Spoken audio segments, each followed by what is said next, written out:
Hello, good morning. Assalamu alaikum. We are live, but we will like to crave your indulgence. Give us a few more minutes and we'll start the event properly. Thank you so much for your patience. I'll be back in a minute.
Can we have the exhibitors join us in the conference area, please, so we can get started? Exhibitors, please, we welcome you to join us here at the conference area.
Assalamu alaikum warahmatullahi wabarakatuh. Good morning. On behalf of the organizers of this event, I'd like to warmly welcome you to this event, the Halal Expo Nigeria 2023 and Islamic Chamber Halal Conference, holding at the Landmark Event Center from today, the 29th of August, all the way to the 31st of August.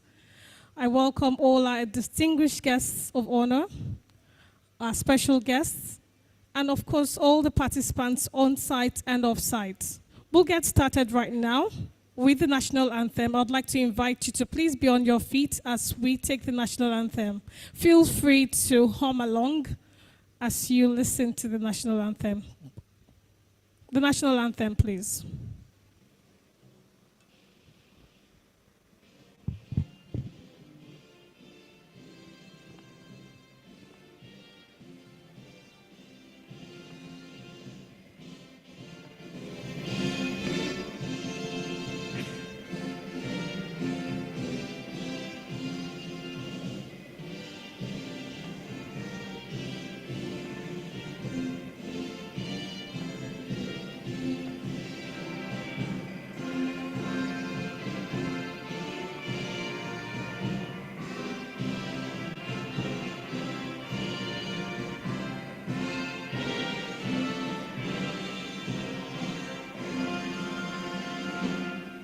Please be seated. Thank you so much. Thank you very much. Just a quick ground rules before I start to invite our distinguished guests to give their speeches and remarks. Today's event will majorly comprise the opening ceremony, which will start it off right now, one panel session, and of course we'll declare the exhibition open. And then tomorrow we'll have series of sessions, and same as 31st of August, we'll have more sessions. My name is Amina Adams. I'll be your host for today's event. If you need to use the convenience, out of this door to your right, and you'll find the convenience for both the gents and ladies. Right. I'd like to acknowledge all of our distinguished guests seated and some others on their way. I'll mention their names as we progress. We are a little bit behind schedule, and so I don't want to bore us with all those details. Let's just get right into it. We're going to take the first opening remarks by the Afrexpo chairman. Afrexpo chairman in person of Prince Adetokunbo Kayode, SAN. He is a four-time minister. He is a four-time Minister of the Federal Republic of Nigeria. Please give a warm welcome to Prince Adetokunbo Kayode, SAN, as he joins me on this podium. Please keep it up. Encourage him till he gets here. Thank you very much.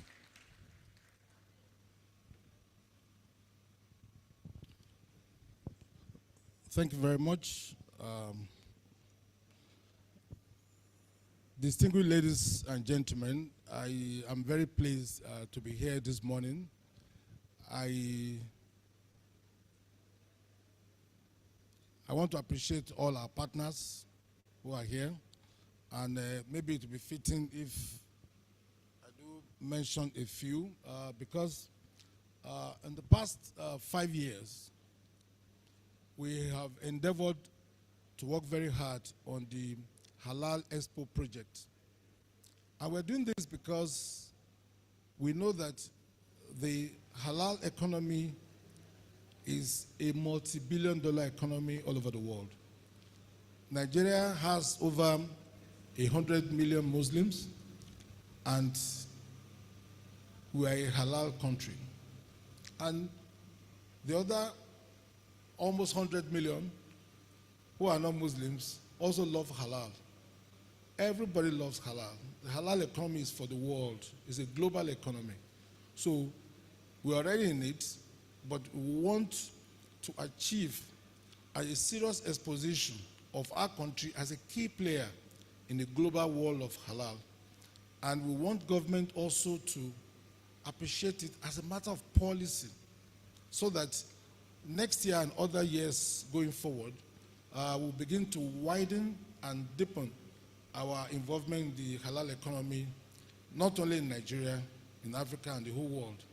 So we're really pleased that this expo is taking off today for the next couple of days, and we want to assure that this project will continue on a yearly basis and may even escalate to more than one a year, if assuming as we continue to deepen this engagement.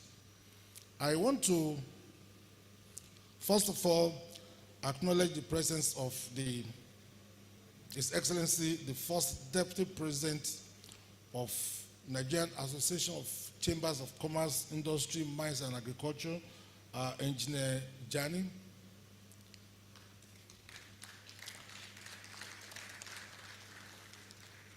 And he is not standing in for the president because I believe the president of NASIMA will also be here. That's Otumba Dele-Oye. And I want to underscore that his presence here today shows the commitment of the organized private sector to halal economy in Nigeria. The NASIMA is the master, is the boss, is the overarching body in charge of organized private sector in Nigeria. So whatever we do, we are really working on behalf of NASIMA. So you can see the commitment of the national economic body in respect of this project. So we thank you, sir, for being here. I want to acknowledge our international partners. In fact, so many people will quickly mention their names. The Islamic Chamber Halal Services.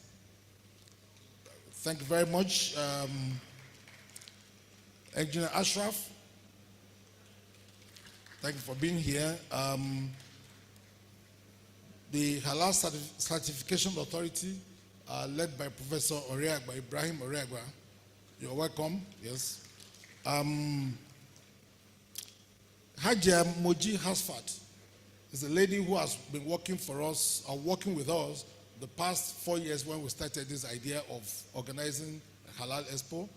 She is from the Halal Standard Development, HASDAT. I know they have a platform outside. Want to welcome the representative of World Trade Center, Her Excellency, the manager of World Trade Center. We thank you for being here and being representing World Trade Center. We want to recognize President Alhaji Farouk Suleiman, the DJ of Fastman, is the Vice President for Agriculture of CONSIMA. That is the Coalition of Northern States Chambers of Commerce, Industry, Mines and Agriculture. We want to recognize the presence of, now, I want to especially mention SMIC. SMIC is the Standard Metrology Institute for Islamic Countries. The president is His Excellency Mr. Ovud. You're welcome. Thank you. Yes.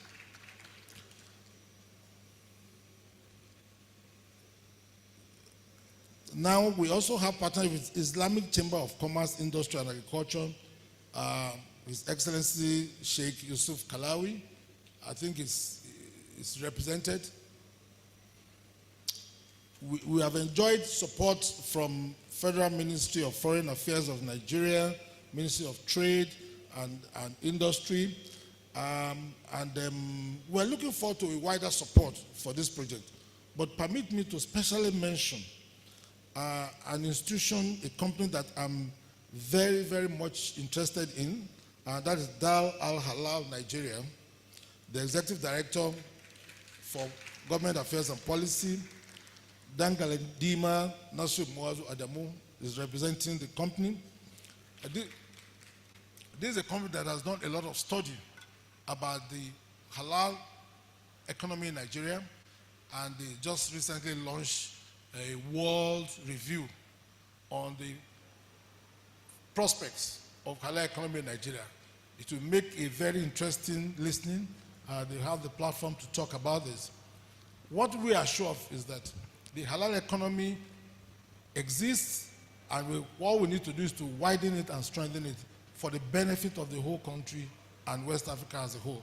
And we at the Afro Expo, we are just an engine, we are just a vehicle to expose the opportunities of halal. we want to encourage the key players in the industry, those who, not even in the industry, the key players in the halal economy, whether agriculture, whether it's textile, cosmetics, body creams, medicine, and so on and so forth. We want to encourage them to take halal sector, whatever aspect of it, as a key area of industry because there are huge opportunities here. And this is what we intend to do. We look forward to signing 1 or 2 MOUs later today or tomorrow to show our commitment to this engine for growth of halal economy in Nigeria. We also look forward to working with DAL Halal for some international program next year, I believe, because I had a meeting with the chairman of DAL last Friday. That is Ambassador. I call him Ambassador because he lives more outside Nigeria than in Nigeria. Ambassador Diko Ladan, and I think there are good things coming up for the sector in Nigeria. Having said this, let me welcome all of us to a very exciting opportunity and exposition of halal economy in Nigeria. And I'm sure if the next 2 or 3 days will be very interesting to expose the opportunity that exists. We have lined up a series of educative and expositive discussions which will further enable us to really grasp what we're talking about. Without wasting too much of time, let me welcome you once again. And before I do that, my brother and bosom friend, the president of Consumer, you're welcome. You know, immediately I saw Engineer Fastman, I thought I've already thinking about, I forgot that his boss is around, and my boss too. You're welcome, and I do appreciate your presence. Thank you very much, and I wish you a very enjoyable expo and conference.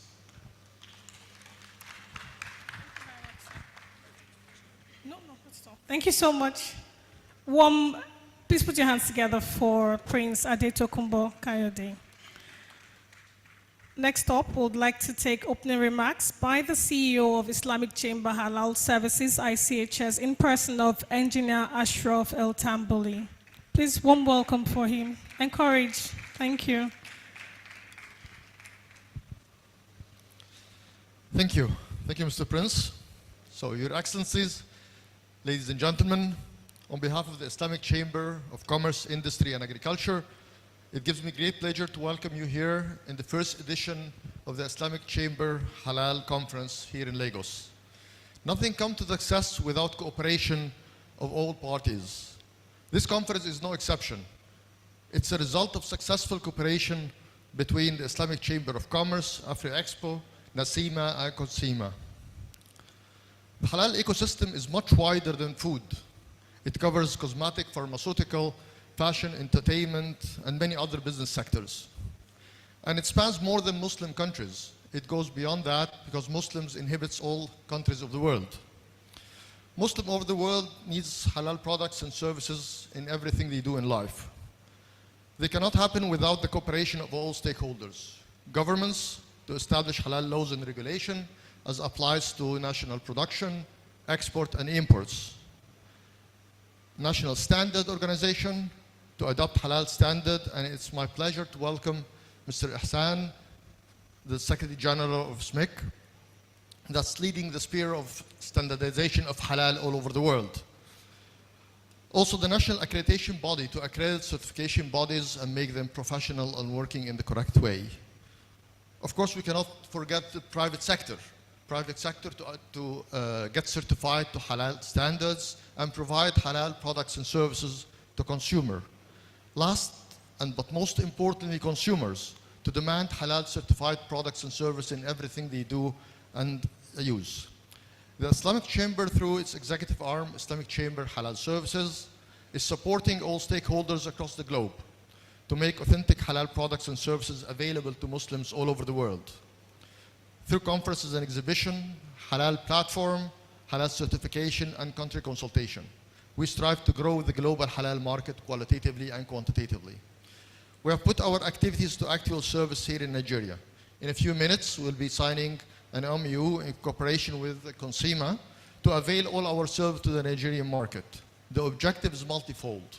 Enable Nigeria to share or take a bigger share in the global halal market, be a lighthouse in West Africa, create jobs, and ensure halalness of imported products.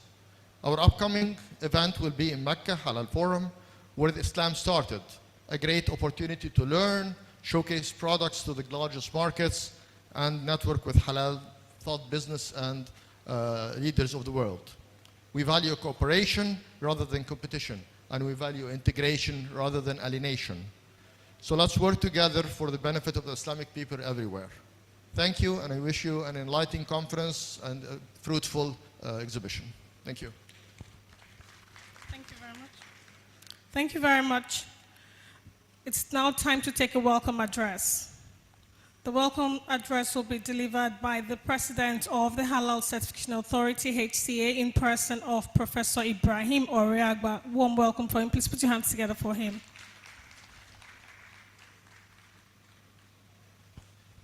Thank you very much. أعوذ بالله السميع العليم من الشيطان الرجيم بسم الله الرحمن الرحيم والصلاة والسلام على أشرف المرسلين سيدنا محمد صلى الله عليه وسلم وعلى آله وصحبه أجمعين. The chairman of Expo, distinguished guests, all protocols duly observed. I greet you with the universal greeting of peace. Indeed, a halal certified greeting by saying Assalamu alaikum wa rahmatullahi wa barakatuh. All praises belongs to Almighty Allah, the Lord of incomparable majesty, and may his peace be on the noble Prophet Muhammad sallallahu alaihi wasallam, his household, his companions, and all believers till the day of resurrection. My name is Ibrahim Adekunle Oreagba. I am a professor of pharmacology and toxicology and the president of the Halal Certification Authority. I want to sincerely thank and appreciate the organizers of this wonderful event. They are our partners in the Halal family, and may the Lord Almighty crown this effort with resounding success. Now, I want to welcome all participants to this great event, and that is the Halal Expo Nigeria 2023. I welcome you to Nigeria, the land of abundance, the land of opportunities. I welcome you to Lagos, the center of excellence. You are most welcome. The Halal Expo Nigeria 2023 is a golden opportunity for us as stakeholders in the halal scenario to interact, to brainstorm, and to chart a way forward towards improving the quality of life of our people. As we all know, halal means permissible, and more importantly, when you say halal, you say halalan tayyiban, that is permissible and clean, wholesome. So halal is a way of life. It is for me, it is for you, it is for all faith. It does not discriminate between faiths. It's for all ages. It's for the young, it's for the old. Therefore, I want us to join hands together towards improving the quality of life of our people, giving them a total quality of life through halal. And by the grace of God, we shall get there. In Nigeria, we are taking halal to the next level. The Halal Certification Authority, HCA, has certified several clients, both indigenous and international clients. And our primary aim is quality. So we have minimum standards. They will now include the halal standard so that that quality is guaranteed. And anybody that wants to take that product or services is double sure that is taking what is clean, is taking what is permissible. Once again, I welcome you all, and I thank you for your attention. Thank you very much. Thank you very much, sir. Please bear with me as I take us through a very fast-paced intros and welcome speeches. Next, we'll take some goodwill messages. First up will be the one delivered by the Group Managing Director, World Trade Center, Abuja, in person of Mr. Vini Mahtani, ably represented by the Head of Trade Services, Ms. Wura Onigbogi. Please give her a warm welcome. Encourage her with the keep it going till she gets here. Thank you very much.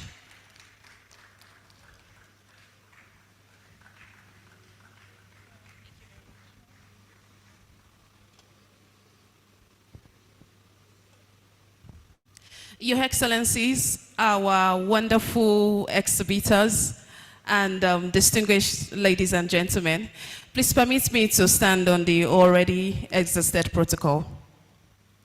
It is with utmost pleasure and great pride that I bring you greetings on behalf of the World Trade Center Abuja, and also on behalf of the Group Managing Director, Mr. Vini Mahtani, who is unavoidably absent, but then he sends his great regards to everyone.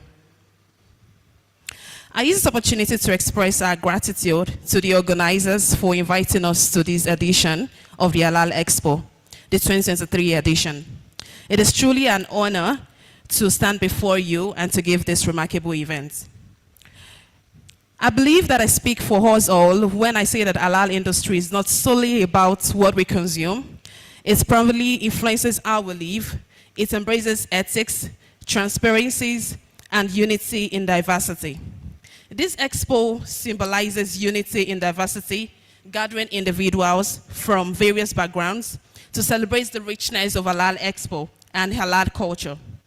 It is a reminder that at core, we share common values of respect, compassion, and an aspiration for a more sustainable future. Halal encompasses more than just adherence to religion, dietary guidelines. It embodies transparency, traceability, and offers assurances, cultivating consumer confidence and advancing fair trade practices. We extend our gratitude to Afrexpo and ICHS and our wonderful partners for orchestrating this vibrant marketplace of halal products, a convergence of cultures, cuisines, and commerce. This expo serves as a testament to the immense potential and growth within the halal industry, fostering business relationship among industry leaders and decision makers, from fashion to food to cosmetics to manufacturing, and cutting across different sectors. It is great news that Afrexpo and ICHS and our wonderful partners are leading the way with a solution-driven approach, ensuring that our built environment and space offer high-quality halal products and enhance competitiveness. Our collaborators and partners have proven to be the finest team to work with, and it's a pleasure to engage with such brilliant minds like you. I would like to take a moment to also formally express the World Trade Center Abuja's appreciation to the esteemed bodies that have supported the growth of the halal industry here in Nigeria and across the globe. Your collective efforts have made this extraordinary event possible. And to all those present, I encourage you to explore the wonders that the World Trade Center Abuja has to offer, your exclusive business hub that is set to redefine your business journey, headquartered in the finest city in New York City, the World Trade Center Association. Extend its reach across the world with offices in more than 340 locations. The WTC Abuja is open for business, nestled in the heart of the capital business district of Abuja, and developed by the Churchgate Group. It offers a unique mixed-use facility that blends branded real estate, both commercial and residential, and a comprehensive suite for the Trade Services Department. So this synergy connects stakeholders to the vast WTC network, providing them with unmatched global reach and opportunities. If you're intrigued and wish to delve deeper into the opportunities and possibilities that WTC Abuja presents, I warmly invite you to get in touch with us. So let us journey together towards a future of prosperity and unity. So allow me to conclude with the words of Han Wigmon that says that the food that you eat can be either the safest and the most powerful form of medicine or the slowest poison. In service of humanity and world, we eagerly anticipate even more collaborative efforts in the future. Congratulations to Halal Expo Nigeria, congratulations to AfroExpo, and congratulations to all the partners here. Thank you so much for your attentive audience. Thank you very much. Right. We'll take a few special remarks after the next goodwill message. The next goodwill message is from the Vice President, Agriculture Coalition of the Northern States Chamber of Commerce, Industry, Mines and Agriculture, CONSIMA, in person of Alhaji Farouk Sulaiman Farsman. Please give him a round of applause. Keep it coming, please. Keep it coming. Thank you so much. Thank you very much. Good afternoon. I'd like to align myself with the existing protocol established by my bosses and the speaker so they can save time.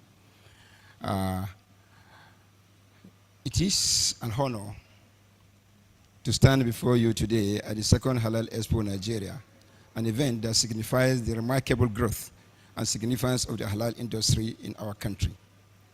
I extend my warmest greetings to all participants, exhibitors, organizers, and esteemed guests present here, and those online, I believe.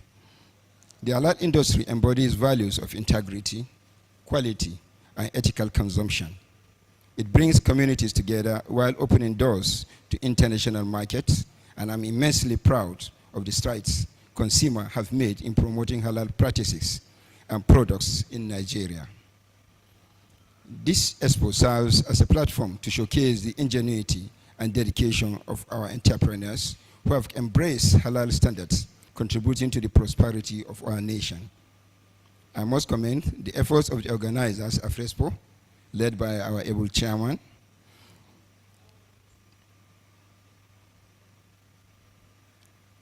for organizing this event, providing an avenue for networking, knowledge, sharing, and business opportunities. The second Halal Expo Nigeria does not only celebrate your achievements, but also to encourage you to explore new opportunities and horizons and collaboration for a sustainable future, such that we did in Muscat, that brought the birth and the collaboration of IC-HS with Mr. Eltambuli. Thank you, and AfroExpo. And Nasima and Consumer is proud to be that organized that and made it work. We thank you. Let's use this opportunity to engage, learn, and inspire one another. Together, we can harness the potential of the halal industry to drive economic growth, empower local communities, and promote cultural exchange. Before thanking you all, I must thank my bosses, particularly Engineer Jani, who I only represented in Muscat last year, and that has brought the birth of this relationship between ICHS, AfroExpo, and today, 1 year plus 1 month, they are here, and we are celebrating the 2023 Halal. Thank you, my boss, for sending me to Muscat, and thank you, El Tambuli, for coming all the way from Cairo, Pakistan to Nigeria. Thank you for your presence and participation. May the Expo be a resounding success, and may our endeavors in the halal sector continue to flourish. Please eat clean, do two clean businesses. Thank you very much. Thank you, sir. A few more remarks and goodwill messages, but before I do that, I'd like to acknowledge the presence of Malam Nasir Muazzu Adamu. He's the Executive Director of Governmental Affairs and Policy. We'll listen to him later on, inshallah. Dr. Lawal Usman Bajiwa, he's a consultant to Darul Halal. And of course, Dr. Usra Hendra Harapap. She's the ambassador of Indonesia to Nigeria. He is the ambassador of Indonesia to Nigeria. We'll now listen to special remarks by the president of the Coalition of the Northern States Chambers of Commerce, Industry, Mines and Agriculture, CONSIMA, in person of Malham Dalhatu Abubakar, FCICN. Please put your hands together for him.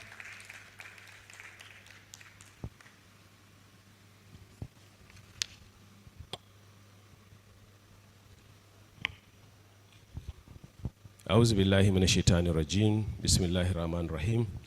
The first deputy president of Nasima, Alhaji Jani Ibrahim, the Honorable Prince Adetu Kumbo, Alhaji Farouk, Vice President Consima, international partners, Engineer Ashraf, organizers, Mr. Obin, Idi Dar Halal, my brother Alhaji Nasuru Maazu, and participant, Assalamu alaikum.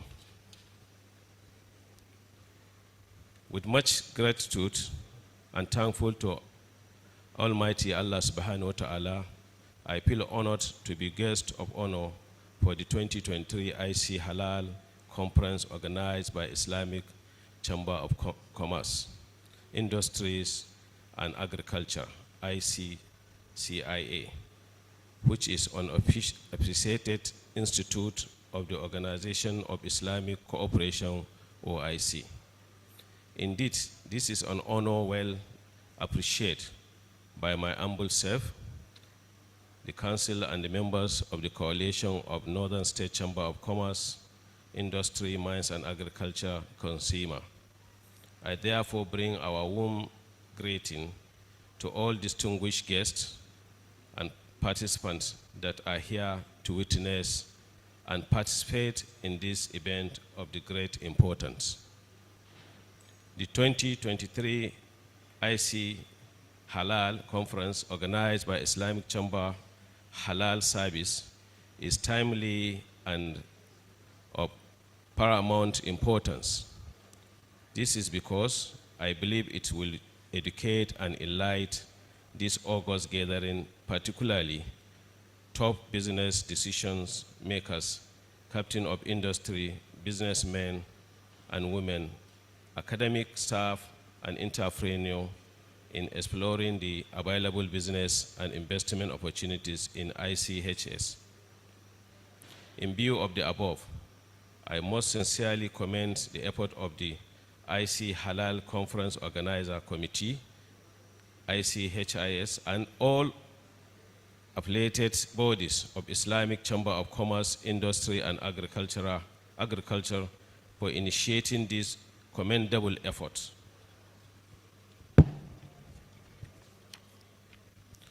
I'm very glad to inform the August gathering that the conference leads to the signing of MOU between ICHS and Coalition of Northern State Chamber of Commerce, Industry, Mines and Agricultural Consumer.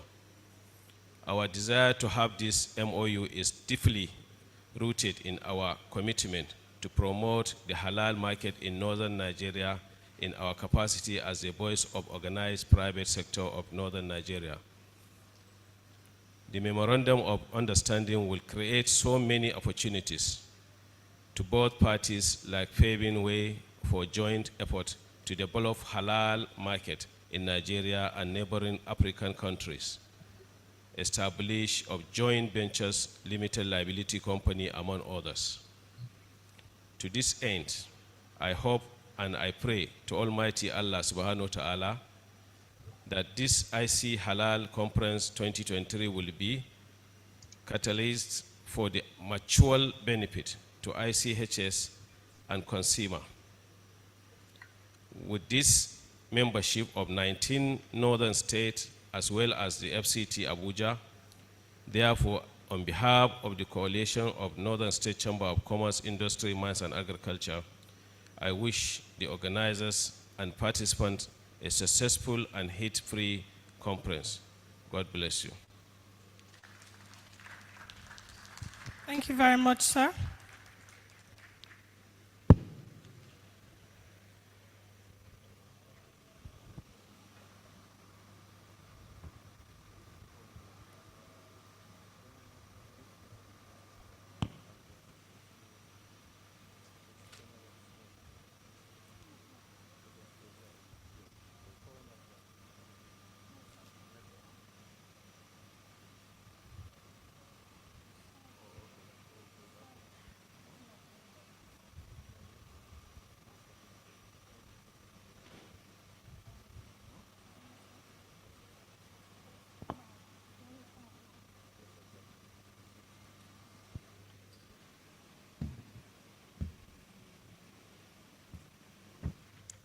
Thank you so much, Malam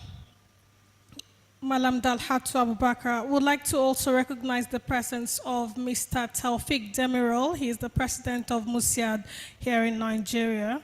Also, Engineer Garba Abubakar Mohammed, the CEO of IC-Halal Section Limited, is also here with us. Would like to acknowledge his presence.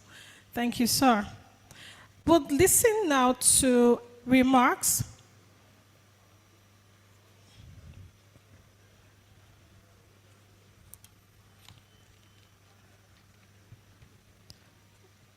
We're going to listen to a remark by Professor Adesoji Adeshugba, the MD CEO of Nigeria Export Processing Zones Authority, ably represented by Sir Innocent Uzoehi.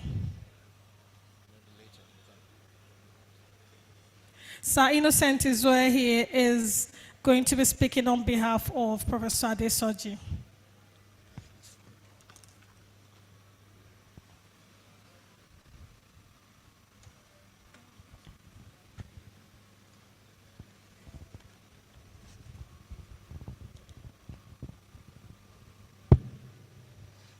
Good afternoon, everyone. My name is Innocent, and I want to innocently appeal to be allowed to rest on well-established protocol. I represent a very tall person. Prince Adetogunbo knows him. Tall in height, tall in academics, tall in everything, and he's no less a person than Professor Adesoji Adesuba, the Managing Director of the Nigerian Export Processing Zones Authority. He sends his regrets for physically not being around. You are aware that the newly appointed ministers have just resumed.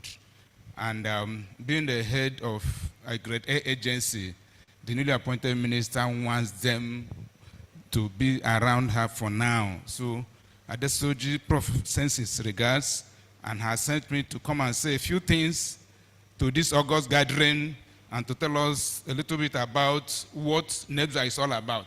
Once again, good afternoon. Nigerian Export Processing Zones Authority is a federal government regulatory agency. NEBSA, slightly different from NEPC and NIPC. Most people in Nigeria confuse the three organizations, NEBSA, NEPC, and NIPC. And in each of our presentations, we'll try to share one or two things to clarify the differences in the operations and activities of these three organizations. NEPC, Nigerian Export Promotion Council, is the regulator in Nigeria saddled with the responsibility of encouraging exports, finished and unfinished products out of Nigeria, NEPC. NIPC is the regulator in Nigeria saddled with the responsibility of encouraging investment into Nigeria. Then NEBSA, NEPZA, Nigerian Export Processing Zones Authority, is a regulator that is saddled with the responsibility of what I would say that's a little bit funny, creating countries within Nigeria. NEBSA creates countries within Nigeria. That is why our free zone scheme is referred to as countries within a country. NEBSA is a regulatory authority that regulates special economic zones, and each of those economic zones is said to be a quasi-independent country. Why are they quasi-independent country? Because the physical laws that operate in Nigeria are either totally eliminated in these free zones or relaxed. So NEBSA is a regulator in charge of free zones or special economic zones. And I'm happy we are within Lagos axis. Not too far from here is one of our free zones, the Co-Atlantic Free Trade Zone. And there are about 10 of them in and around Lagos. But we're not going to assume that because there are many free zones in Lagos, many of us here are aware. That is why we appreciate this opportunity given to us to say a few things about NEBSA and free zones. Who we are, what we do, and the advantages and incentives the federal government has given legally now, statutorily allowed operators of the free zones to enjoy. So it is my honor and great pleasure to welcome all of us to this Halal Expo and Conference. Our special thanks to the organizers, particularly Afresco. This presentation will enable participants, all of us, to gain a unique insight into the investment opportunities that are abound in Nigerian free trade zones. It will also serve as a springboard on how the opportunities can be utilized and tapped to create a win-win situation. I have said something about our free zone and our mandate. Because of time, I will continue to be very fast. Now, I go into what I call the incentives that are available for practitioners, for operators of the free trade zones. And I'm happy that I am talking in a place where we already have well-established free zones in Nigeria. The federal government has allowed not less than 14 incentives. 14 incentives for operators of the free trade zones. Primary among those incentives is corporate tax exemption for life. The other two agencies I mentioned and other regulators in Nigeria offer you tax release, maybe a maximum of 10 years, 5 years, 3 years maybe if you use our Nigerian gas. But if you are an operator in the Nigerian free trade zone, you are exempted ad infinitum, corporate tax exemption for life. Corporate tax exemption for life in our free trade zones.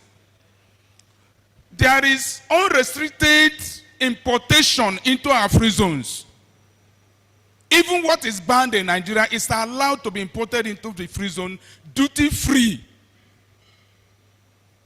I repeat, there is unrestricted importation into the free trade zones, including what is banned in Nigerian custom territory. You are aware that every year the Federal Minister of Finance and the Nigerian Customs Service comes up with what they call Nigerian import prohibition list. What, for whatever reason, cannot be imported into Nigeria. For whatever reason.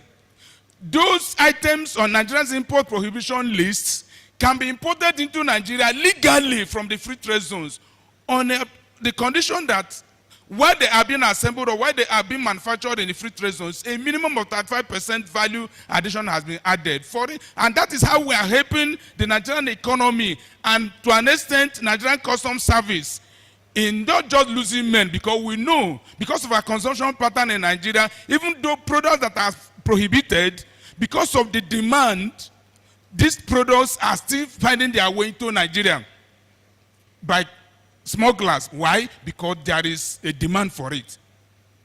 And because customs says they are already banned, they keep struggling, fighting with smugglers, and at the end, they lose men and material.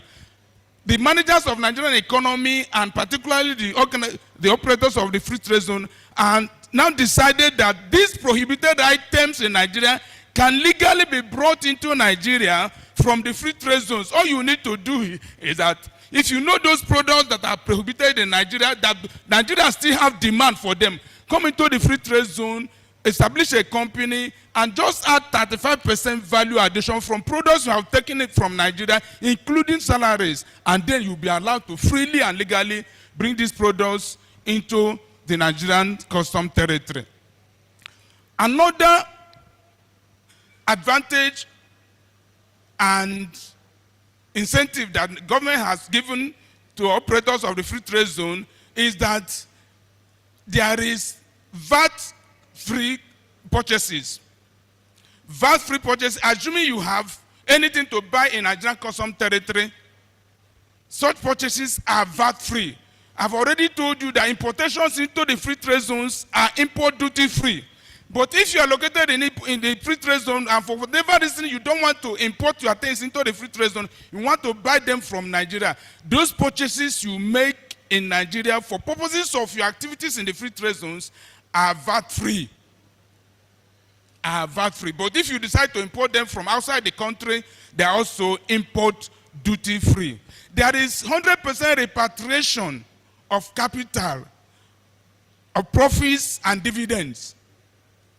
There is also allowance for you to wholly own your enterprise, assuming you are a foreigner, you are not a Nigerian, you want to solely own your business, it is allowed in the free trade zones. Unlike what happens in Nigeria, where certain businesses are not, you are not allowed to, you must have a joint venture, you must have a partner in Nigeria before you are allowed to have these products. Another advantage, another incentive of this free zone is that when you are, like I said in Lagos, there are many free trade zones. If your business is into what an already existing free trade zone can consume, your importations, your transactions are not just duty-free, they are also tax-free and VAT-free.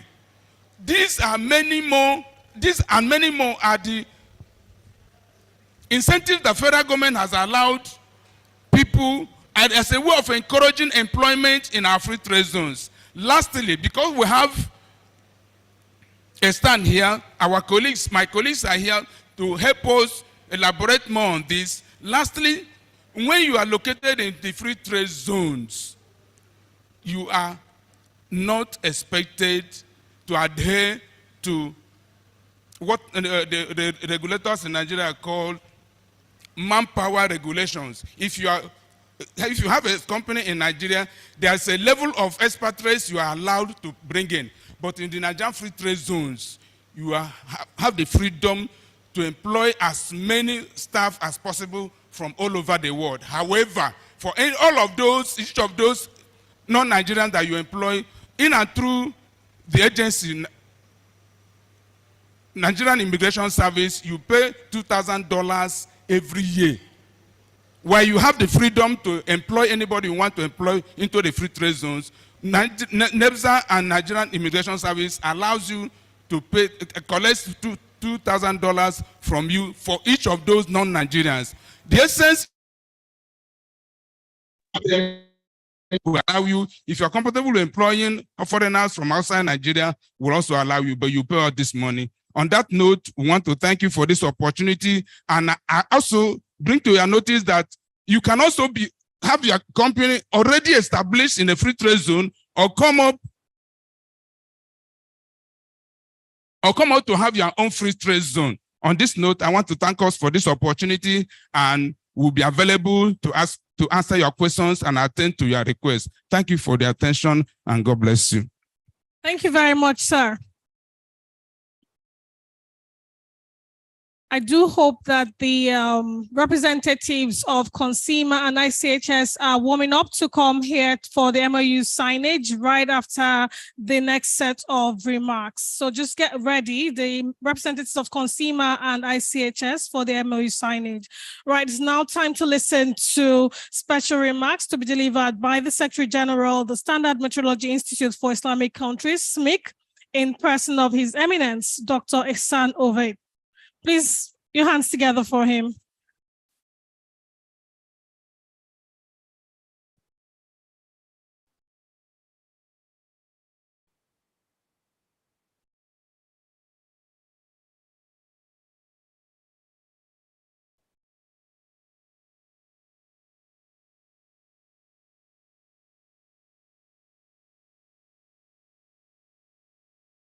Bismillah ar-Rahman ar-Rahim. Excellencies, honorable guests, participants, brothers and sisters, Assalamu alaikum wa rahmatullahi wa barakatuh. As a SMIC, it gives us a great pleasure to be a partner of this Halal Expo, which covers our 30 sectors and is expected to host exhibitors and visitors from all around the world. I am honored to address this distinguished audience and hope it will be a productive platform for further improvement of halal industry. I would like to take this opportunity to thank D8 Organization for Economic Cooperation, Islamic Chamber of Commerce, Industry and Agriculture, ICCI, and Islamic Chamber Halal Services for encouraging and assisting to us to be part of these joint initiatives. Distinguished guests, we live in an era where technology is advancing at a remarkable rate, and the world has become more interconnected than ever with the help of transport and communication facilities. With this global system, which is constantly widening and deepening, we cannot expect halal concepts remain the same.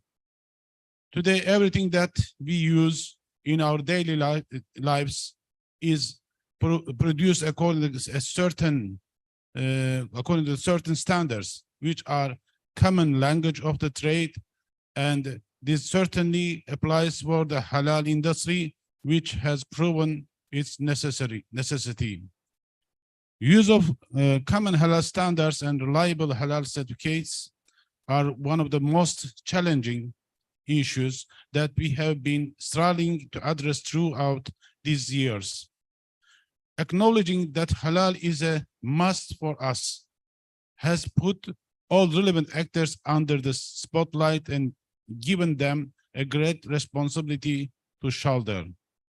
In this context, we can openly say that CIMIC system is the key and the key to overcome the ongoing challenges in the halal industry, as well as ensuring halal to be in the safe hands. For more than a decade, CIMIC has been striving to achieve uniformity in standardization, in accreditation and certification procedures. And we can see now CIMIC is well known, and OIC CIMIC standards are used all around the world. Within CIMIC by 2023, we have 47 member states from different continents, from Asia to South America and from Africa to Europe. And last year, Nigeria also joined CIMIC family and contributing greatly to our technical work. It is no surprising that there are certain differences in our members' halal system, structures, and so on. But as CIMIC, we work on our common points. Hence, when they come under CIMIC, they are expected to set aside these differences or only to use them to enrich our unity. Dear brothers and sisters, in recognition of all the efforts of our more than 300 experts from our member states working on the development of the OIC CIMIC standards, CIMIC has published 56 standards so far, and 20 of them are halal standards on many issues such as halal food additives, tourism, animal feed, gelatin, management system, supply chain, pharmaceutical, etc. And we are very proud to see that our standards are used all over the world and have become internationally accepted common standards. And let me now then end my speech and by extending our deepest thanks to the organizer for their efforts towards making this event a great success, by wishing all of us a productive and stimulating event. May Allah be our guide and lead us to the path of continued success. Assalamu alaikum wa rahmatullahi wa barakatuh. Wa alaikum salam wa rahmatullahi wa barakatuh. Thank you so much, sir. Right. The very last goodwill message will be delivered by the first National Deputy President of NACIMA, Nigerian Association of Chambers of Commerce, Industry, Mines and Agriculture, in person of Engineer Dr. Jani Ibrahim, FAN, FNSE, OON, MNI. May I also mention that he is the chairman of Lubcon Oil. Please put your hands together for him.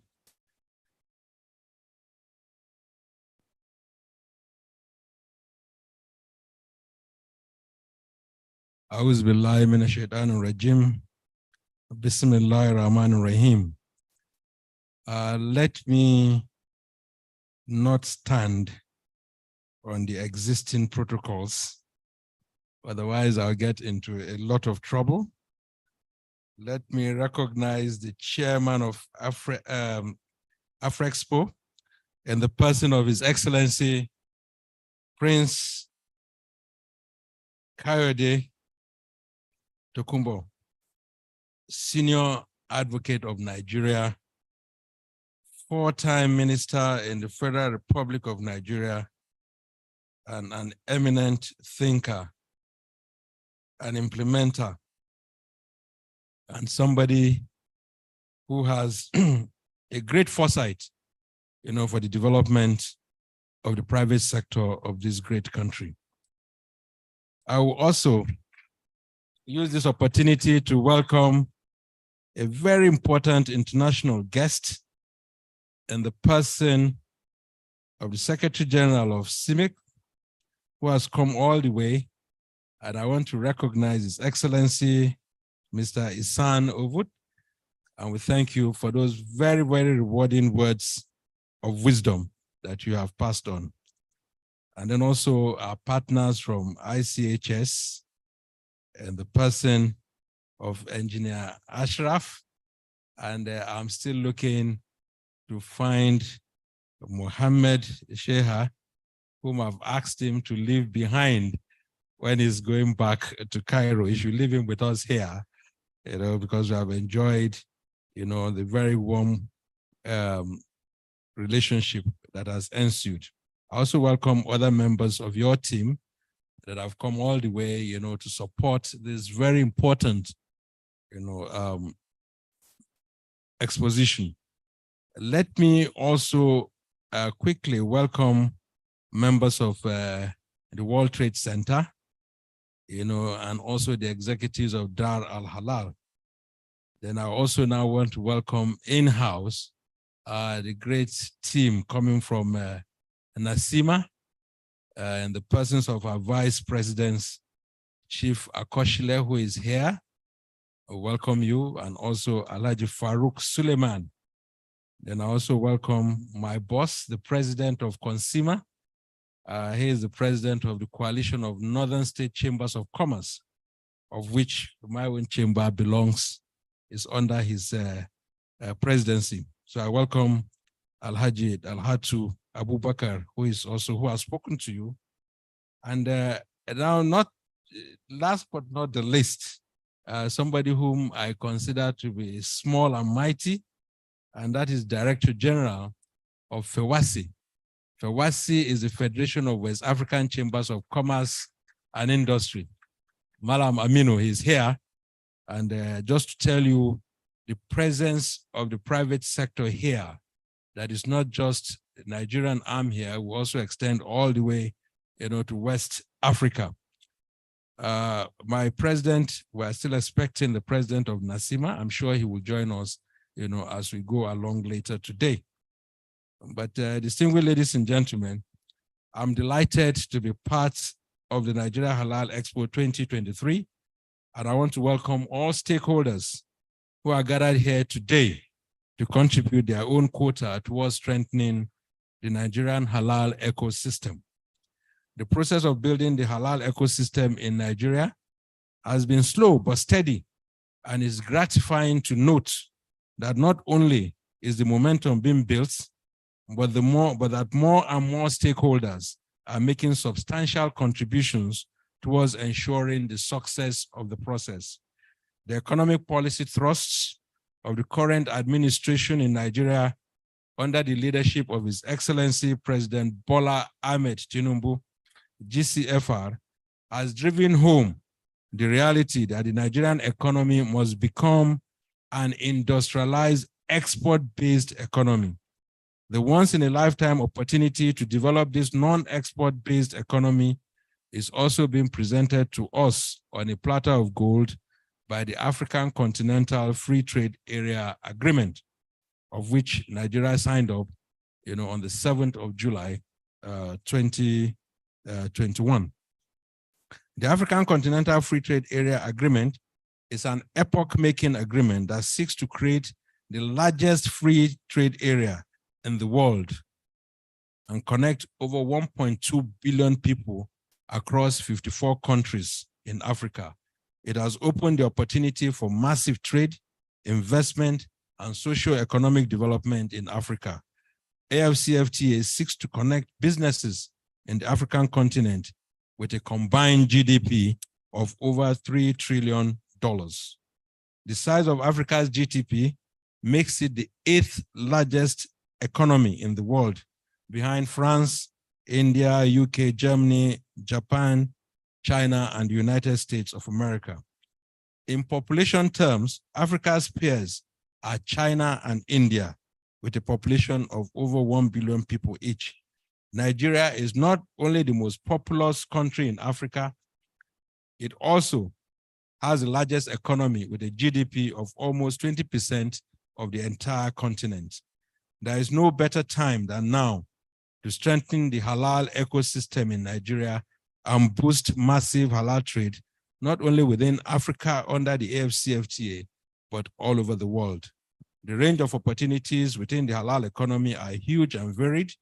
They include food and beverages sector, banking and other financial services sector, garments and clothing, fashion, education, healthcare, pharmaceuticals and cosmetics, tourism and entertainment, logistics and supply chain, e-commerce and technology. Indeed, a functional and efficient halal ecosystem in Nigeria will rapidly increase the contribution of non-oil exports to our GDP, generate employment and reduce poverty while contributing substantially towards the achievement of the Sustainable Development Goals, SDGs. At this point, I want to commend the efforts of all the stakeholders who have been working tirelessly to ensure that a viable and sustainable halal ecosystem is built in Nigeria. I want to commend the officials of the Federal Ministry of Industry, Trade and Investment, particularly the immediate past Honorable Minister of State in the person of Ambassador Miriam Katagum, who set up a technical committee on development of a roadmap and an operational framework for halal in Nigeria. The permanent secretary, directors, and other staff also. Your commitment and tenacity are admirable and commendable.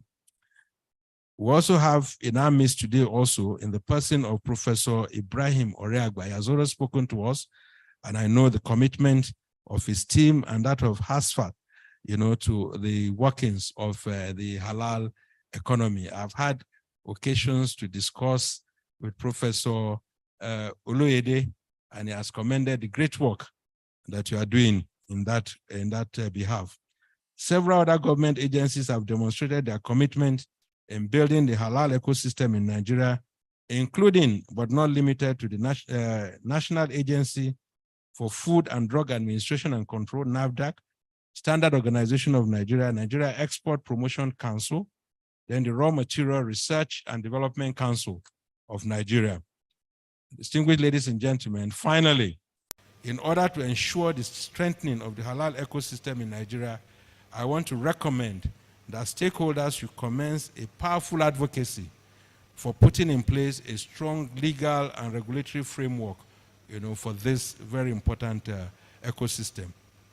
To achieve this, we need to encourage the National Assembly to pass a law which sets out the framework for the operation of the halal ecosystem in Nigeria. The law should create a National Halal Certification Board, which should comprise of the following: in our own opinion, the Supreme Council of Islamic Affairs, the relevant government and regulatory agencies, including FMITI, NAFDAC, SON, ETC, NASIMA, and other members of the organized private sector. Such a halal certification board is in consonance with international best practices and will ensure that the halal ecosystem is sufficient and sustainable.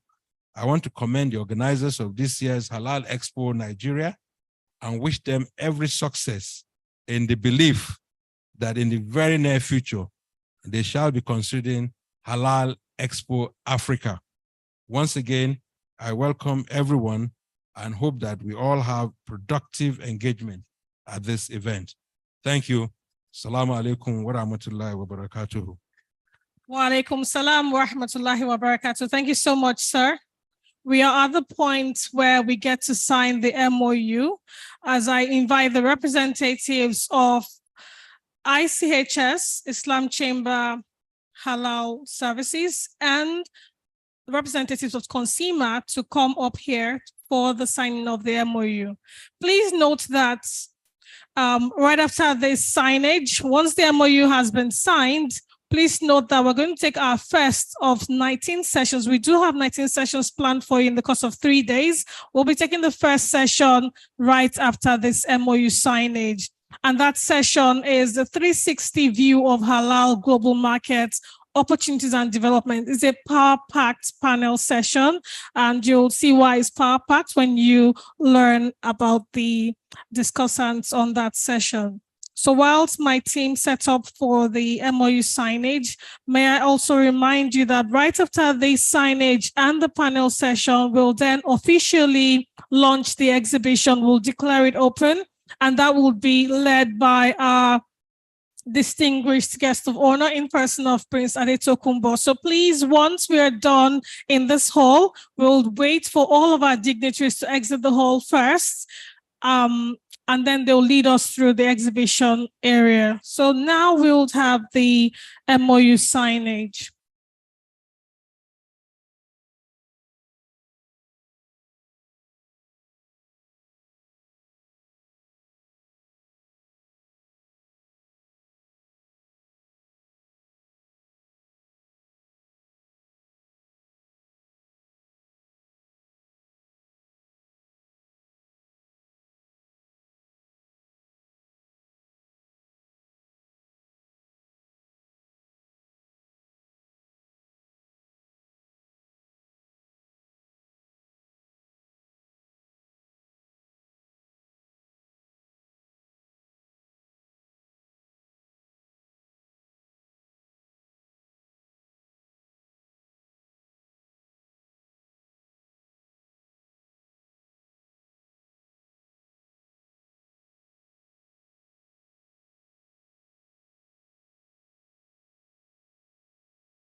Right, thank you very much. I'd like to invite the president of ICHS to please come forward.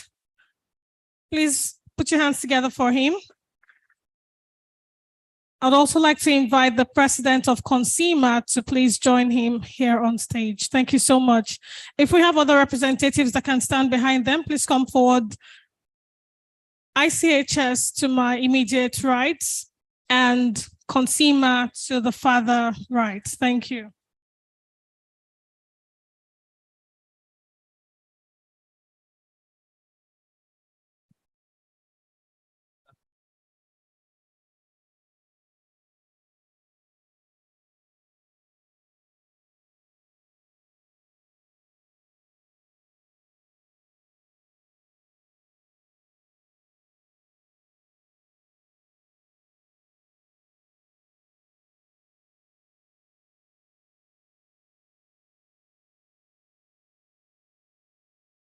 For those of you joining us virtually, right about now is the MOU signage, a marriage coming up between the CONSEMA and ICHS to further enhance the halal economy here in Nigeria.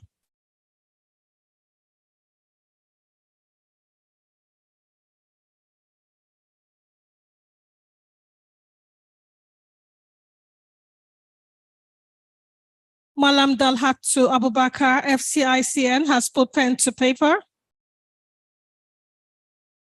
Engineer Ashraf El Tabuli has done the same.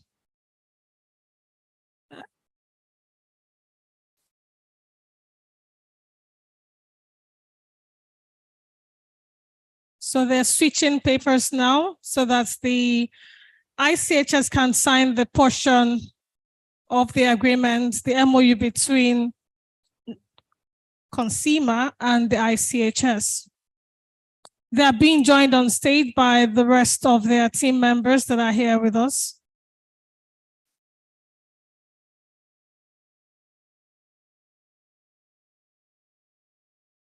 I hope that Mr. Abdul Hakim Akimbode is warmed up, fully warmed up, ready to take on the first panel session of this year's Halal Expo.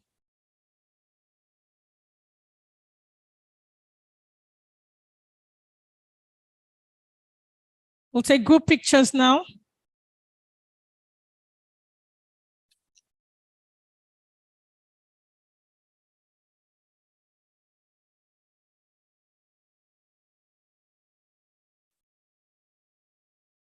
Thank you very much. More pictures. Thank you.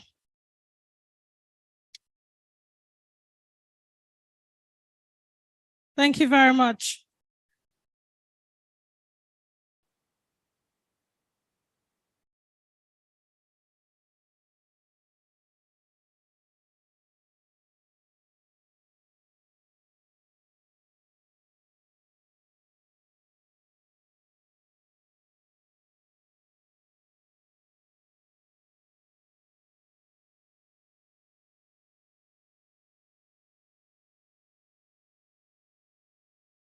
While they make their way off the stage, can I have Mr. Abdul Hakim Akimbode make his way towards the stage to host the first session on 360 view of the halal global market, opportunities and developments.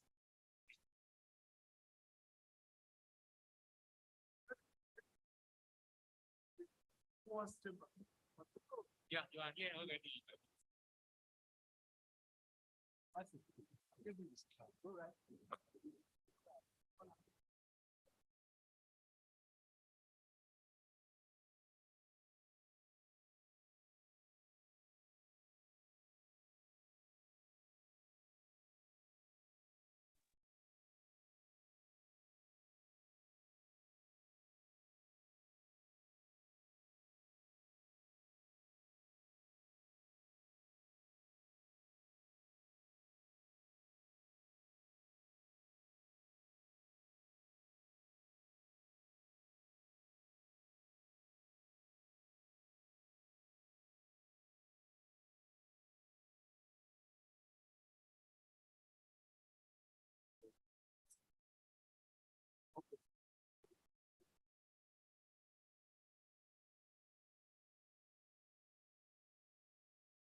Congratulations to the duo of ICHS and Consumer for a smooth sale MOU signage.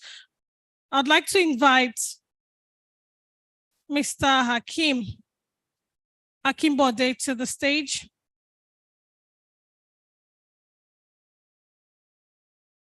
Hakim Akimbode is a Deputy Registrar of the Institute of Islamic Finance Professionals, IIFP. He holds an MBA from the University of Lagos, Masters in Non-Interest Finance from the University of Lagos Business School, and is currently a fellow of the Institute of Islamic Finance Professionals. Mr. Abdul Hakim Akimbode, please come.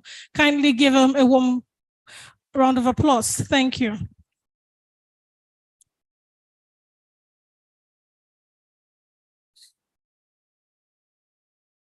This session is a hybrid session. Two of our panelists will be joining us virtually. The other two will join us here on stage.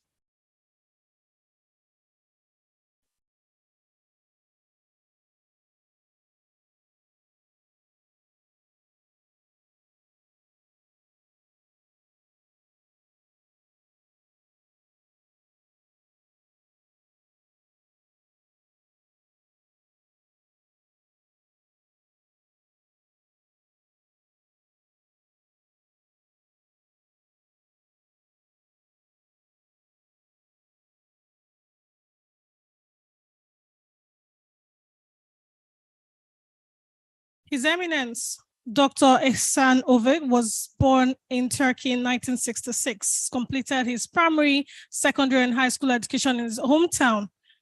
In 1985, he started to study in the Department of International Relations of Faculty of Political Sciences of Ankara University, completed his BSc in International Relations program, and graduated from the college in 1989. Then he began to work at the Turkish Standards Institution, TSE, at the Department of Bilateral and Multilateral Agreements. During his term of office under this department for about 9 years, he followed standardization and activities of various international organizations and conducted the meetings of these organizations in Turkey. Furthermore, he was actively involved in managing bilateral cooperation between TSE and national bodies of relevant countries. In 2000, he was appointed Director of Agreements and Foreign Relations Directorates. And during his term in that office, he conducted and supervised all international agreements of the TSE, visits of foreign delegates, relations with Turkic republics, Islamic countries, as well as TSE foreign representation offices. As the head of foreign relations, he carried out all correspondences of TSE with ISO and relevant organizations at both technical and administrative levels. Following his successful tenure as a director of several directorates between 2000 and 2011, he was appointed as the head of training department of the TSE, which was formed in 2012. He worked hard to improve the existing infrastructure by amending regulation framework and preparing all relevant guidelines in order to have a centralized system. His term of office as the Secretary General of SMIC officially started on the 15th of December 2014, and he completed his term by 2017. Upon renomination, Dr. Ihsan Oveit was unanimously re-elected for the term 2018 to 2020 and is still on active duty as the Secretary General. Please give a warm welcome to Dr. Ihsan Oveit as he joins us on stage. Dr. Ihsan will give us the standards view on that discussion. We have curated the discussion such that we'll get a standards view, we'll get a market capitalist view, we'll also get the consumer view as well as a business view. Joining him right now is Engineer Ashraf El Tamboli, the CEO of Islamic Chamber Halal Services.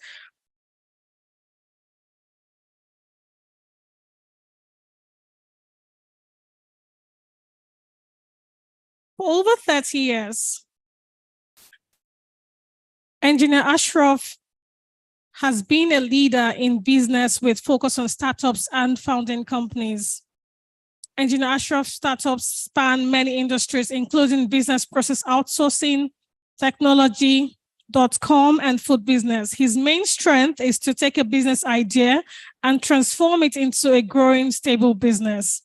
In the recent years, Engineer Ashraf has been focusing on global halal economy and halal industry and has lectured and spoken about the halal in many international events. Engineer Ashraf is currently leading the Islamic Chamber Halal Services with the main focus on quantitatively and qualitatively developing the global halal market. ICHS is wholly owned by the Islamic Chamber of Commerce, Industry and Agriculture, ICCIA, and its lines of business covers halal certification, halal events, halal online platform, and halal county consultation. Engineer Ashraf is a father of 2 girls and has a BSc of Computer Engineering from Cairo University, MBA from Arab Academy of Science and Technology, and he's a certified management consultant and certified ISO 9001 auditor. Please give a warm welcome to Engineer Ashraf as he joins us here on stage. Thank you, sir. Joining us virtually, Mr. Thomas Guerrero, Director, Halal Trade and Marketing Center. Mr. Guerrero was born in Spain and has resided in Madrid for the better part of his life.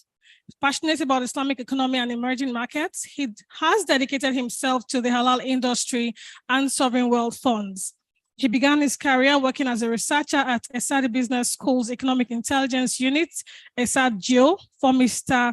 Javier Solana, former NATO Secretary General, and Mr. Javier Santiso, former OECD Development Center Director and Chief Economist. During his years at ESAD GEO, he organized events on entrepreneurship and emerging markets such as Startup Spain or the Globalization Labs. He has also contributed to the development of the first 4 editions of the KPMG ICEX Sovereign Wealth Funds report. This experience led him to discover the global potential of the Islamic economy and to start researching about the halal market, enabling him to join the Halal Institute in Spain. Mr. Guerrero has been working at Instituto Halal as head of Madrid office and international relations director for 5 years. He has decisively contributed to modernization and internationalization of the Instituto Halal, reaching more than 400 certified companies, helping them start their operations in Latin American countries such as Mexico and Argentina, and also becoming one of the largest halal certification bodies in the world. He has been a key contributor to develop projects like the first International Halal Congress of Spain, the Cordoba Halal Cluster, and the Halal Academy. Mr. Guerrero has published several articles and working papers on halal industry, sovereign wealth funds, and emerging markets in publications like Thomson Reuters in Canada, the World Financial Review in the UK, Pedro Serralo in Colombia, Politica Exterior in Spain, Alternative Emerging Investor in the USA, and Clearpath Analysis in the UK. Mr. Guerrero holds an MSc in Economic Development and Growth from University of Carlos III de Madrid. He also has a BA in Economics and a BA in Law from the same university. He is fluent in Spanish and English. Give a warm welcome to Mr. Thomas Guerrero, please. Round of applause for him. Also joining us on this panel, Mr. Richard Kay, the CEO at Wolf. Wolf's description, Wolf is a company's, or therefore companies looking to expand their global footprint. Wolf delivers market entry strategy and support and resources. With experience across food and beverage, personal care, pharmaceutical verticals. They're based in the UAE, and they have a significant exposure to and experience of halal markets and the commercial potential of reaching this growing consumer market. Mr. Richard, he's going to be the 4th panelist for this session. I'm going to hand over the mic now to Mr. Akimbode to moderate this panel. Thank you very much. My name is Akimbode, the Deputy Registrar, Institute of Islamic Finance Professionals. Thank you very much, Amina, for laying that foundation. And I want to say officially, I'm going to be driving this session for the next 30 minutes, for the next 1 hour, pardon. And we are going to be driving through a 360 angle. And to be driving through, I have, as established by the host, experts from all around the world as far as halal industry is concerned. Ladies and gentlemen, my speakers and participants joining us virtually and physically, I welcome you all, and it's a big pleasure for me to be moderating this session, which is going to be focusing on the topic 360 view of halal global markets, opportunities, and development. In this conversation, we are going to be looking through several angles. And to start with, we are going to be looking at the standard angle of halal global markets. And we are also going to be looking at the consumer angle, as well as business and catalyst angle of the halal global market. To start this conversation, allow me. I'm going to be starting the conversation by moving straight to the Secretary General of the Standard Metrology Institute for Islamic Countries, in person of His Eminence, Mr. Ihsan Overt. Sir, to start this conversation, I would want you to give our audience a view, the global view specifically, as far as the halal global market is concerned in the area of standards. So you have the next 10 minutes so that we can have a very rich conversation. Over to you, sir. Bismillahirrahmanirrahim. Thank you, Mr. Moderator. Dear brothers and sisters, assalamu alaikum wa rahmatullahi wa barakatuh again. As for products, for trade, for the export products, everything, we need if we don't have specification of products or standards as a general terms, joint standards, you will have many barriers, you have many problems for the your products.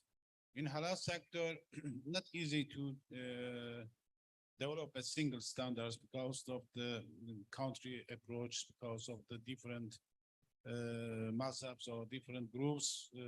They're insisting they don't understand. They sometimes mixing the products with the halalness, because we are talking about halal and services, not the religious. But religious is the part of our activities. But first we have to look.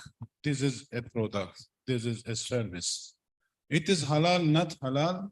We will ask religious authorities. They will say. But in the practices, when the first starter in halal sector, well now the Malaysian and Indonesia, the religious authority given the certificate, and in many countries they copied them from them. In Malaysia, Indonesia, very normal because they're authority. But when you go to the Europe or to other countries, they are not religious authority. They are seeing them, we are religious authority. They are acting like Malaysia, like acting Indonesia, and mixing everything. That reason IC want to solve this problem and to back a single standards and reality, to establish a system, harmonize the standards, harmonize the approaches of the different countries. OIC established a standards and expert group in 2008. Nearly 3 years they studied this issue and invite all parties. Alhamdulillah, we reached 3 type standards: one for products, services, unique general standards; one for certification companies, certifiers; the other for accreditation. Because why accreditation? If the government or authority is not controlled and the power of the country, you cannot control the fake certification. You cannot fight with the problems when you reach during the trade, and sometimes recognizing your certification we bring a lot of problems. That reason now, alhamdulillah, as a YC, we have 20 standards for different issues. We are going to slowly solve the problems. We need a system. All are bring a system. This system, we says on the OIC, OIC Global Halal Quality Infrastructure. We need a single infrastructure in all countries. What we need, the single standards for product and services, same standards for certification, procedures, and authority, accreditation bodies will be in power in the country. Thank you very much. I think giving us that insight around the standard view as far as the halal global market is concerned, is trying to give us an overview of how the organization is trying to set for us standards that cut across different industry or sector as far as the halal global market is concerned. And again, trying to mention the fact that we have 20 standards that cut across different sector that has been issued. And at that point, I'm going to, again, engage you further. I would need you to still speak around how you are able to harmonize, how you're able to harmonize standards as far as we have different countries, different regions. This is Africa, of course. So looking at other regions that are participating in the halal industry globally, how are you able to engage around them, looking at indigenous standards that exist in that country, and how you are also able to harmonize those standards together for them to work? Thank you again. Standard is known as a document prepared based on consensus. Consensus means all stakeholders during the preparation or development standards they are putting input their reaction, their understanding. It means when standard finalized, everybody is happy to ready. Now already we have standards. there is no conflict in between the standards in use today's. All standards are same, just owner are different. Malaysian standard 100% CIMIC standards. Egypt standards is 1%. Gulf standard 100% CIMIC standards. But just the owner of standards different, cover page is different. Inshallah, we will solve this issue shortly because how we will solve the problems. We need assess authority. Authority means accreditation bodies, this government side. Now OIC established new authority for these issues, namely Islamic Forum for Halal Accreditation Bodies. It will be in Jeddah. All accreditation body will be member of this halal accreditation bodies, member of this organization. It will be affiliated to OIC, already established, but now we are finalizing the document. After that, country step by step leave their current position and back to OIC model, a single model. This is our future vision, and inshallah we will solve together.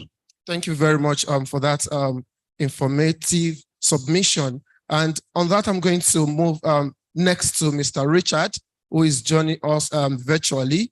Mr. Richard, I want to believe you can hear us. I'm going to ask you to kindly speak to us in the area of expanding the halal industry.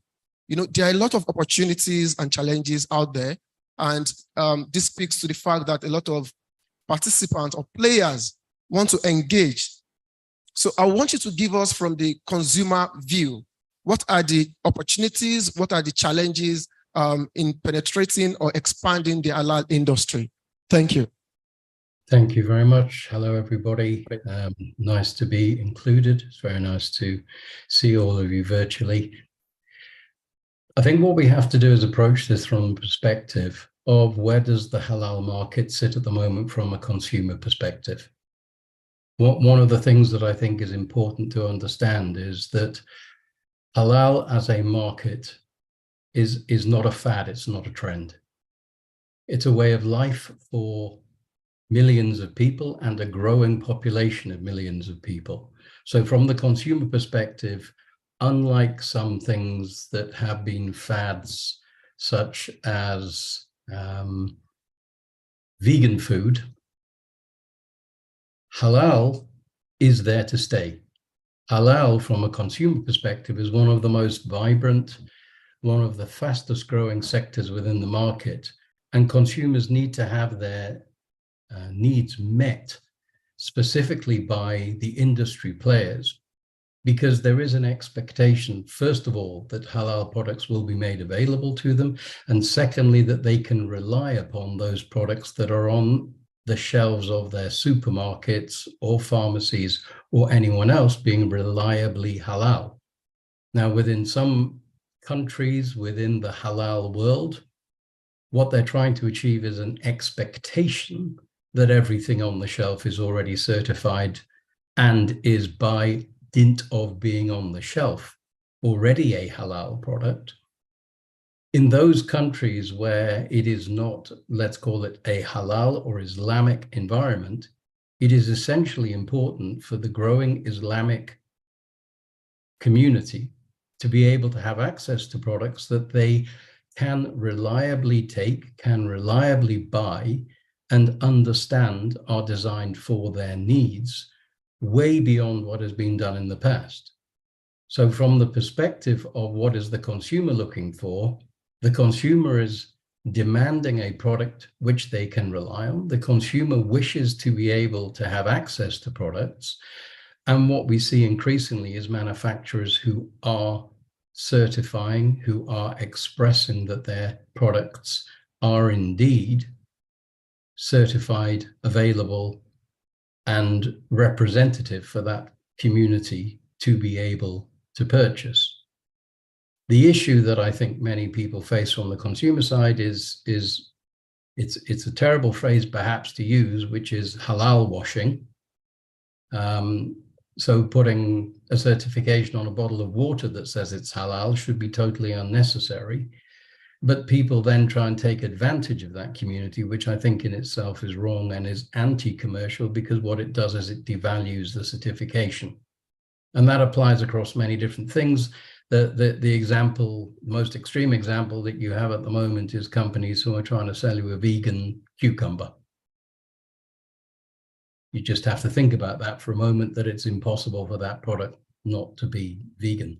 And therefore, from the consumer perspective, the growth is there because there is massive demand. As I said, there is a growing community of people who want to be able to get access to the products, but they have to be made available in a way that can be trusted. And that's why the opportunity for commercial companies is there, because if they are able to establish themselves as a reliable source of halal certified products, the consumer is there. And as we all know, retail stores will take a product which moves off the shelf. So it's a self-fulfilling strategy that if you're able to provide a product that matches the needs of that consumer group, then you will be able to be successful. And as long as you remain reliably providing the sort of products that they wish, consumer demand is there, and you will succeed in the halal market. And what will happen as a natural consequence of that, as happens with every single segmentation strategy, those people who wish to rely on a slightly higher level of control in the way in which their food, consumer products, pharmaceuticals, cosmetics are produced, will naturally gravitate towards wanting a halal certified product, because they see that there is a higher level of care taken in terms of the way in which it is placed on the shelf, the manufacturing that is behind it, and the way in which it is represented from that certification. Thank you very much, Mr. Richard. And in your submission, I was able to pick the fact that part of the challenges that people find in accessing the halal global market includes access to halal products.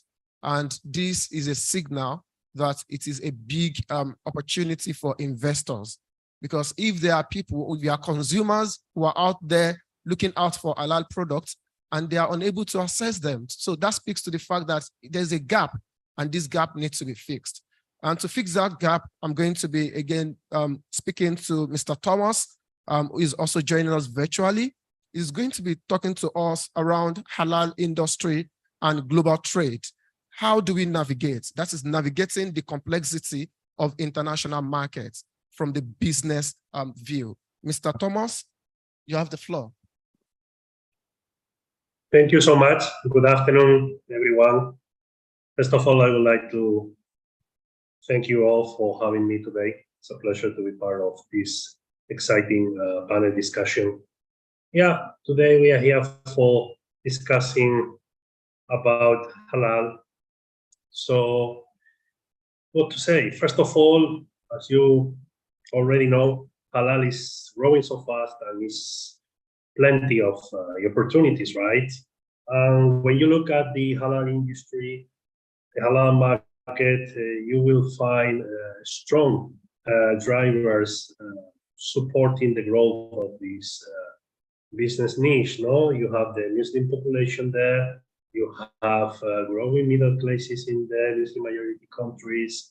You have now non-Muslim consumers also looking for halal products. You have fast-growing Muslim majority countries. All of them, or many of them, they are emerging market, and there are plenty of opportunities. So all those factors or drivers are helping the halal market to grow, right? So when we talk about the halal market, we are talking about business opportunities, and I think that's clear. But we are also talking about challenges. We were highlighting some of them a few minutes ago, no? So it's not only about the opportunities. The opportunities are there, but we need to do our job, and we need to be able to facilitate halal trade. We have to try, for example, to harmonize the regulation. We need to find a common ground.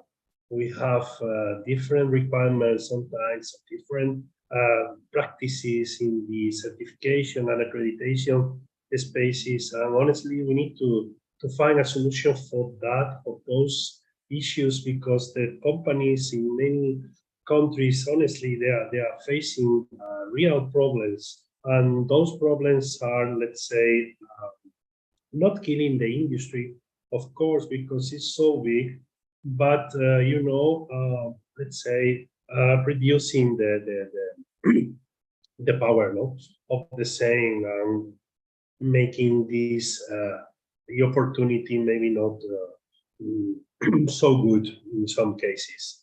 Then we also have to try to eradicate the bad practices. For example, when we look at the certification space, no, we need to find a way to have transparency. We need accountability. We need many things, because if we want to have a clear legal framework, obviously the organizations regulating this market, the standardization bodies, also the accreditation bodies, they have to control the certification, the certifiers, better to say, practices.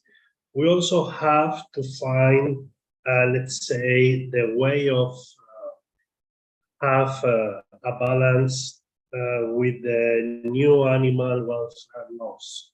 For some countries, the halal certification is becoming, a bit tricky, because basically it's clashing with the new animal welfare laws. So from that point of view, we also have to improve our approach and try to find a balance in order to, facilitate producers across the world the possibility of elaborating halal products, especially in the meat or meat-based industry.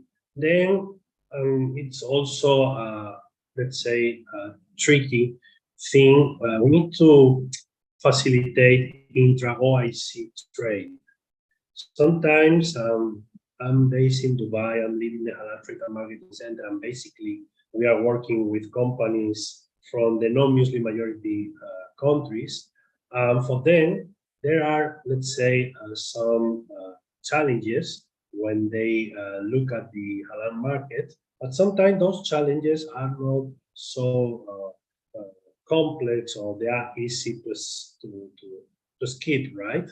But the interesting thing, or the problematic also one, is when you look at the intra-OIC trade, no? Sometimes for the Muslim majority countries, and that's something that we have to solve, it's, how to say, even more difficult to export halal to other Muslim majority countries, no? I remember, discussing my conversations with companies in Kazakhstan, no? And they were trying to export to the GCC countries, no? We are talking about, Muslim majority countries at the end of the day. For the Kazakh FMB companies there, the regulation here in this part of the world, in the GCC countries, was basically killing the opportunities to export, no? Because basically the certification there was not aligned with our requirements here. So that's how to say, that doesn't make sense. And for Muslim majority countries, we need to find a way to facilitate the trades, and at the end of the day to have the same rules, requirements, and so on. No? Because as I said, basically, sometimes for companies in non-Muslim majority countries is easier, no, to export to the Muslim world, and that's a contradiction from my point of view. So for, let's say, fixing or solving those, let's say, challenges or problems, we have to go through harmonization, through using new technologies for ensuring the traceability of the halal products. We need maybe also a code of ethics and integrity in place for the certifiers. We need to work hard in order to, you know, make this market even better, even bigger, because yeah, there are many opportunities, but also many challenges.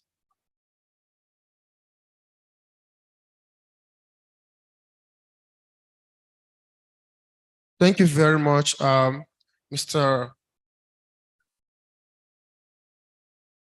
Yes, thank you very much, Mr. Thomas. And while he was speaking around the business view of halal global markets, he mentioned about how we can bypass those challenges and looking at how to tap into the opportunities. Some of this submission he gave was trying to tell us about how leveraging technology can help to enhance our penetration into the market, and also how we can also leverage on integrity of the certifying bodies, such that we can be very certain that due processes are followed before any product is being certified or any organization is being recognized as an halal body. And at that point, I'm going to move lastly to the CEO of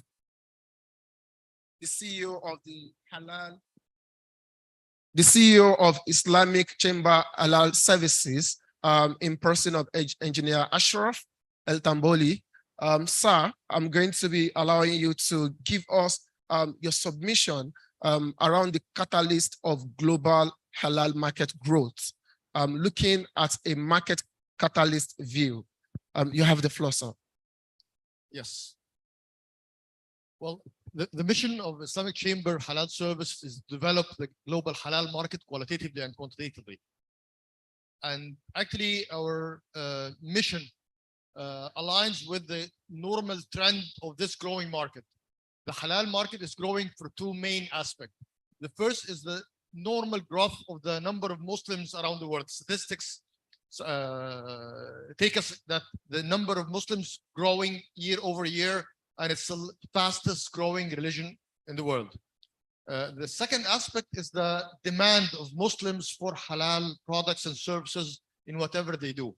Now, let me give you an example that in the USA, there was a demand for a family-friendly halal entertainment provision, because most of the programs are not family compatible. And as a result, the market responded with a family conservative broadcast. That's the market responding to the consumer. Let me give you another example, that in one of the Middle Eastern companies, patients started asking about the container of the vitamins. They were concerned that it is made of gelatin, and gelatin is made of non-halal product.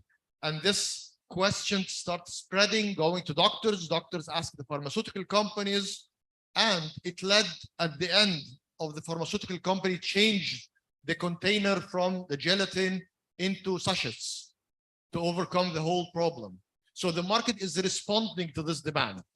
Now, we are trying to develop the market from a provider side. To do that, the first issue that we found, the opportunity that we found, is that the understanding of the market is focusing mainly on food and even more focused on meat. But that's not the condition. It's food, it's ingredients of the food, it's processed food, nothing has to do with meat.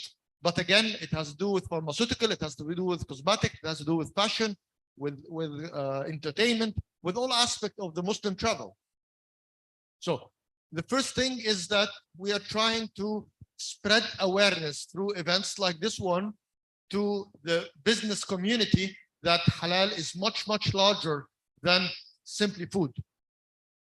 Now, once we have done this and companies are more interested to go into the halal market, they start looking around, they found standards. CIMIC is one of the most admired standards around the world and most adopted around the world. Yet some countries have their own standards. And there are some frameworks, and by framework, I mean some requirements stated by a mosque in a country. That's good in very simple cases, but when it comes to real production, we really need a standard. So what we're doing is we are actually promoting following a proper standard. And yet, when a company is exporting to multiple countries with multiple standards, our certification activities can mix the standards into a single unified checklist. So we do one audit and we comply with multiple standards. We are facilitating things for the producer. Now, the next opportunity of improvement that we have found, that once a company goes into the halal market, they want to be found by different market, by different buyers. So we have developed a platform, I'd like to call it Alibaba of Halal, where producers, suppliers, service providers from all over the world can meet, connect with each other, and start growing their business. This coincides with the exhibition that we have do and the trade mission that we do. Now, going back to the consumer finds a lot of products in supermarket carrying the word halal, ha lam, alif lam, without any reference to what this is, what the scope, is this certificate valid or not. So we have registered actually a halal mark. This halal mark is registered in the UK, all over Europe also, and it carries a QR code. Consumer, any place in a supermarket can scan it with his mobile phone and he can immediately find out the details of this certificate. Now, all of this has been focusing on the companies and it's on a micro level.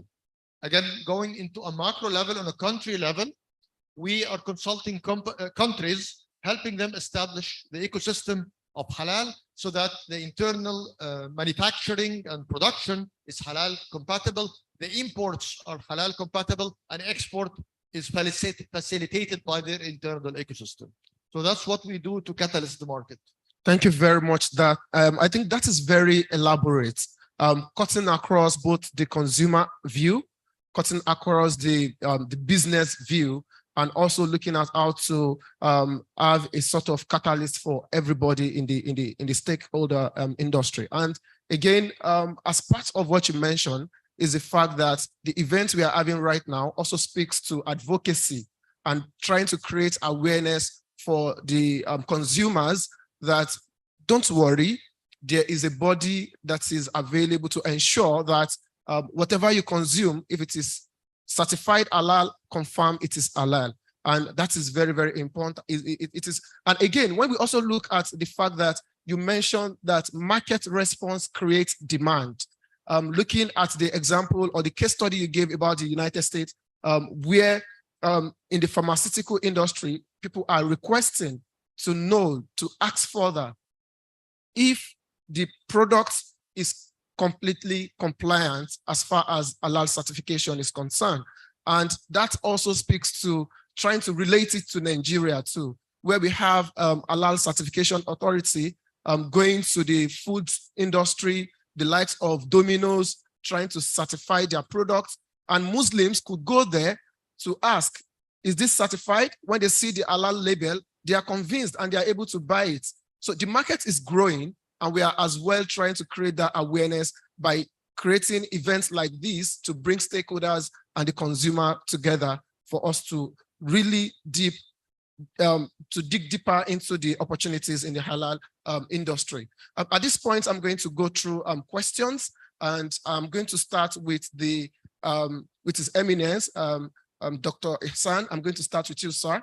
I want you to share with us the standards adoption of SMIC. How adopted is it? When we look at the region here and there, and I also went through the website of SMIC, I saw that you have a lot of member countries, including Nigeria as well, represented by SON. So I want to know, our audience, can you just engage us around how adopted is the standards of SMIC? Thanks again. Import standards, instead of the adoption, is the implementing of them is very important, because adoption means a country transfer the standard as a national standards. This is not necessary, and normally, because the international standards, you can just repeated same things. International. For standards, use of them is very important. Adoption is belong to country position, country policy. For example, in Turkey, Turkish Standards Institution adopted all our standard as a national standard. They put their nicknames before our nicknames, or they say TS-Y CIMIC. For Egyptian, they say AOS. Son is a short name. But for the one way they need adoption to as a national translation of the national language, because of the use of the standard needs the well understanding. If our standard in English only, sometimes we translate Arabic and French, but the other language need translation. Standards for producers, standards for service providers, standards for system management, standards for certification accreditation bodies. But we are waiting from our main countries like Nigeria, Pakistan, Turkey, Egypt, Saudi Arabia, Indonesia, Malaysia, adapt as a nation because they have own standards. Instead of the national standard, use CIMIC standard, because sometimes there will be a dilemma. They have two different standards. People don't understand. Better to clarify this issue, use a single standard. If they have some national deviations, national approach, or different country approach, they can add it, because it's not forbidden, those standards. If you have a technical regulation authority or country sometimes brings extra things, with permission of the CIMIC, they can add it during the adaptation. Now the more than 20 countries adopted our standards. We are waiting for the next, inshallah. Okay, thank you very much for that clarification. Again, I want to know, are there conflicts between different standards? Are there conflicts? You mentioned about the fact that at times when perhaps the country is Nigeria, they use English, or let's say the country is Egypt, they use Arabic. So there are issues with language, if you ask me now. So how do we manage conflicts in different standards? How are you able to manage it? Conflicts are solving during the technical committees, because standards are developed by the technical committees. Each technical committee is like an international organization, has a secretariat, chairmanship, members, observers, experts. We also have for religious, for Islamic Sharia perspective, we have international academies. If there is something between the standards, conflict or different approach to any issues, for alcohol or something, we asking the real authority solve the problems. But in practices, there is no any conflict between the all standards in the world now, because all are same. Some companies put extra things. People are thinking these are new things. These are just extras, not main issues. Okay. Thank you very much for that clarification. I'll go to Mr. Richard. Mr. Richard, I would want you to elaborate and tell us, is consumer demand for halal products, is it actual or perceived? As I think I said in the introductory remarks, there is an actual demand, and this has been reflected by many of the comments that my esteemed panel colleagues have already said. When you have a growing population, when you have more and more people who are observant within the constraints of Islam, then it is inevitable that there is an increase in demand for those products. And I gave the example as well previously of veganism. There has been a very, very significant movement within the world towards veganism, where you see hundreds and hundreds and hundreds of products have been introduced into markets designed to meet the needs of the vegan. What has happened, unfortunately, is that numerous of those companies are now failing or moving towards failure because the number of vegans was quite finite and did not continue to grow and did not continue with the fire to enable those products to continue being developed and being sold within the supermarkets or the pharmacies or anywhere else. And therefore, they're being delisted.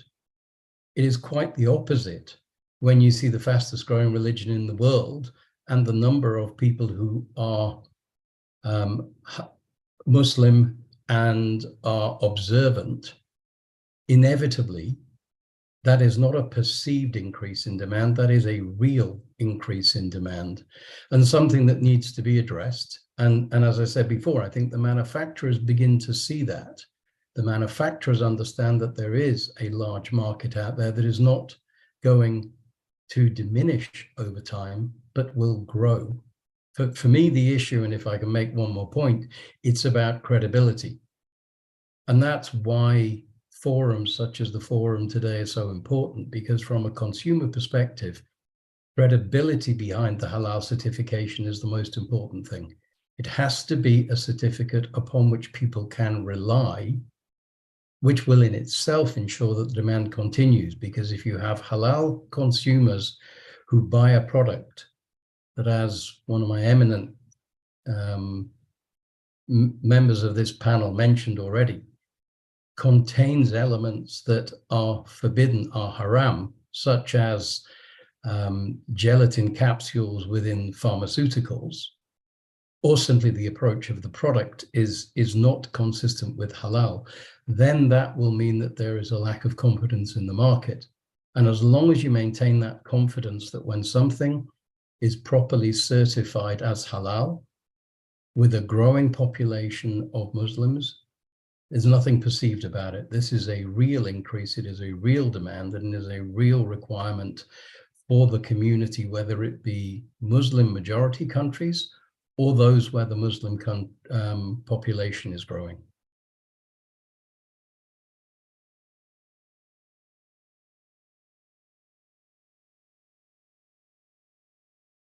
Thank you very much, Mr. Richard. And he has been able to give us elaborately that the halal industry is not a perceived market.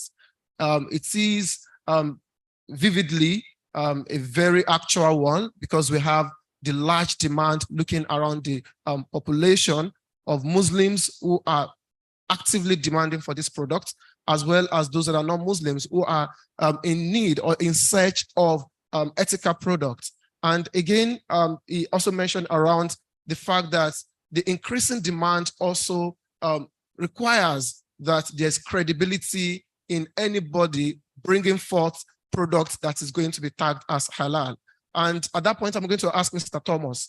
On a quick one, Mr. Thomas, can you tell us, looking at the market growth in the halal industry, from the vertical and the horizontal perspective? Sure. Well, thank you so much for your question. Basically, the Muslim population is looking for sophisticated products, for more sophisticated products. Halal sometimes is, how to say, related to the meat industry, you know? And there are people thinking that halal is basically tons of meat, right? But there are much more, no? There are many more products. And the Muslim population is demanding and looking for, let's say, sophisticated products. From that point of view, I think the producers, they have to think out of the box and try to, let's say, come with, let's say, new products, trying to match with the new trends. Because now, for example, in the non-Muslim majority countries, as I said, we have non-Muslim consumers also demanding and consuming halal products, right?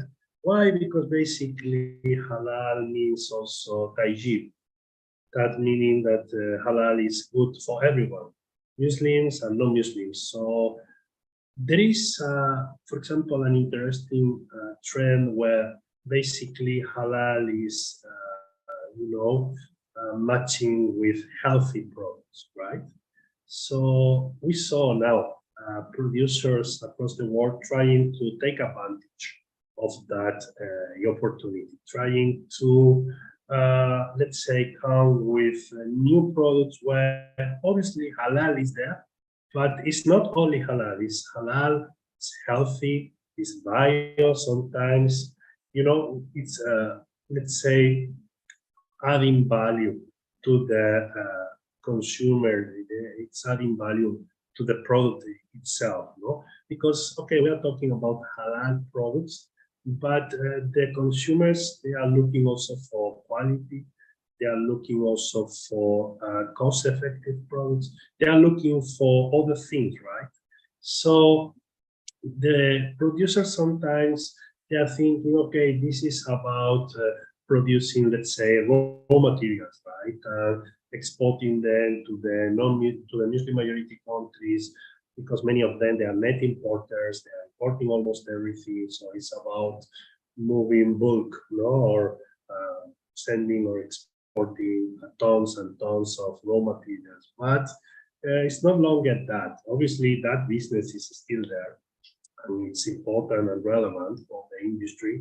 But as I said, the Muslim consumers, especially the Muslim millennials, they are looking for, you know, basically the same product that they can find, let's say, in many countries, because now through the new technologies, they are able to, you know, to catch up with the new trends. So they are looking for the same, but in a halal, let's say, way.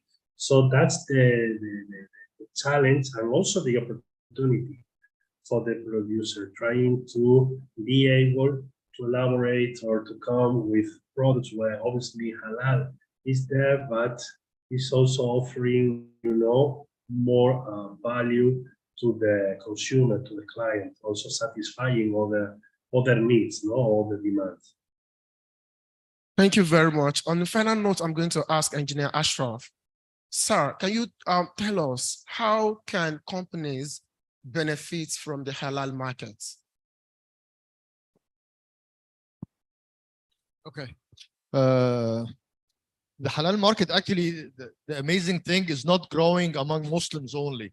And let me tell you, South Africa, for example, is a minority Muslim country, and yet I would say maybe over 70% of the products sold in the supermarkets are halal certified. Now, the non-Muslim community, or the non-Muslim majority actually, sees the product are of healthy, high quality product. This means that the market is not only for 25% of the global population, it's much larger than that. So we have been receiving requests for certification from very different lines of business than the traditional food companies. We have received a request for certification from an airline catering.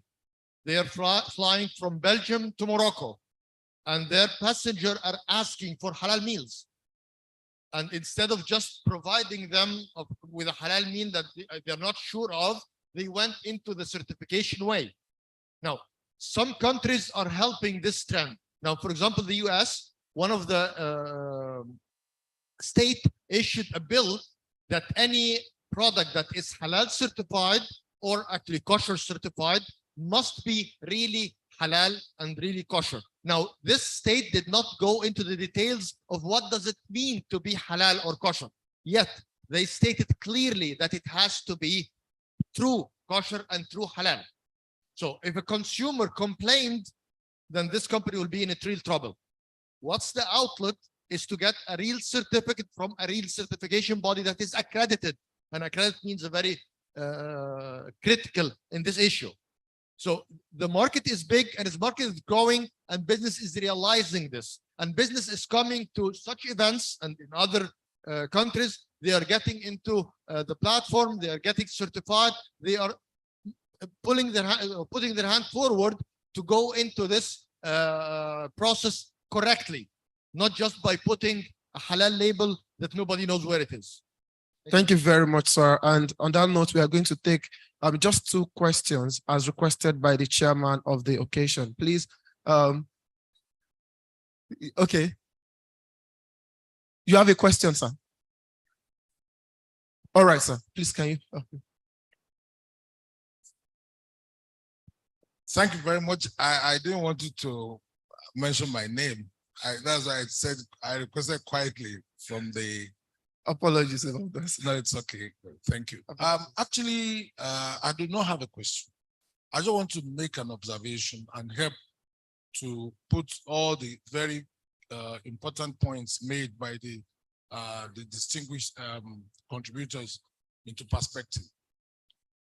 What we must push for in Nigeria is a clear policy on halal standards, halal certification, and as well as enforcement.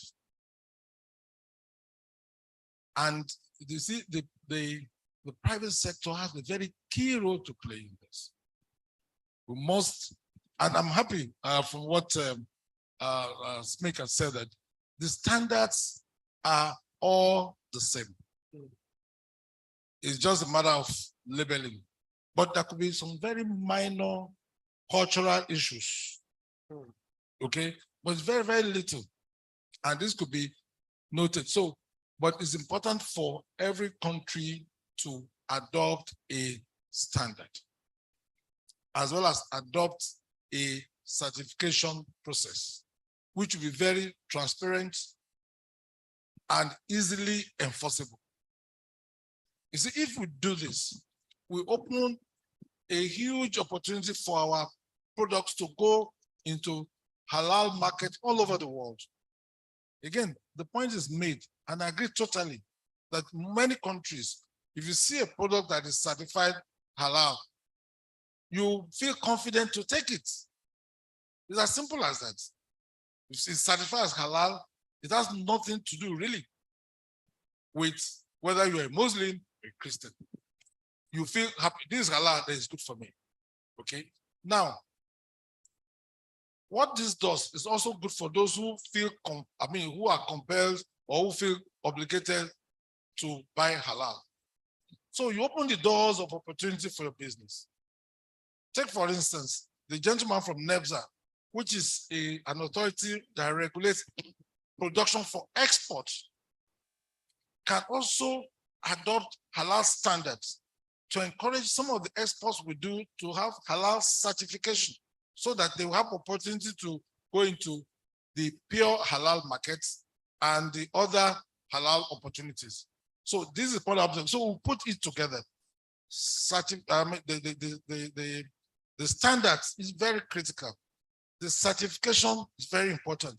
And the enforcement should also be very simple. Let us not create another big wahala whereby somebody will put conditions that we cannot meet. Instead of waiting for them to put conditions that we cannot meet, we should, as private sector, present to government normal, regular conditions, adopt what they're doing in other countries. And so that it's easier for us. We make it easy to comply with the standards, easy to get the certification, and easy enforcement. So this is my contribution. Thank you. Thank you very much, sir.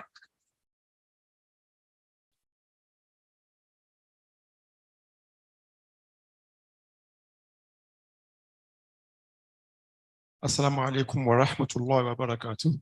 Wa alaikum salam. Actually, I'm not asking a question, but I want to call our attention, that is the Nigerians' attention, our father's attention to the Nigeria potential in halal industry. I want to expose us to the hidden opportunity that we have as Nigerians. When we talk of halal industry, we have been lagging, actually lagging. I specialize in halal food concept for my PhD. So I observed that Nigeria, when we talk of climatic advantage, Nigeria has a very good climatic advantage. We have good climate for agriculture. When we look at what we produce in Nigeria, we will see that almost everything that we produce, either arable or cash crops, even fishing, they are all halal, with the exception of something like marijuana that we don't even know where they plant it. So we have that opportunity.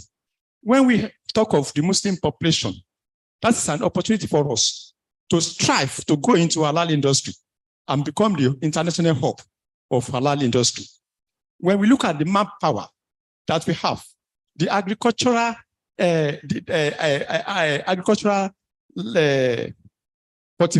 cultivable land in Nigeria, we will see that we have enough land to plant, to go into agriculture and go into halal industry.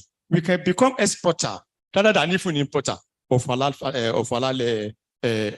products, be it industrial or agricultural.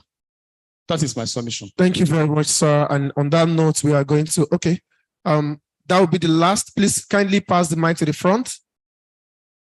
Yes, and that will be the last for this session. Assalamu alaikum. My name is Nasser Adamu, Executive Director at Dar Al Halal. I just want to observe that the gaps that we are just experiencing, or what people have just said, we need to enlighten people, because when we create awareness, is the key to everything. There is not much awareness in this country about halal and halal economy. But to create the ecosystem, you need to establish very good functional means of awareness to the people. As the chairman has rightly observed, there is no policy in place. We need to have, and that's where I would want to plead with the chairman of the chamber to work with the politicians. We must demand this policy now. The time is now. The halal economy is a $3 trillion economy, and Nigeria is nowhere to be found on the radar. We're just accessing about 0.005% of the total world economy in halal. And the opportunities are abound. The prospects are there. It's just like, let me come to the basic literal, like a go player. You hit a ball, it went down, it stopped just by the hole. It will not go in there, you have to push it.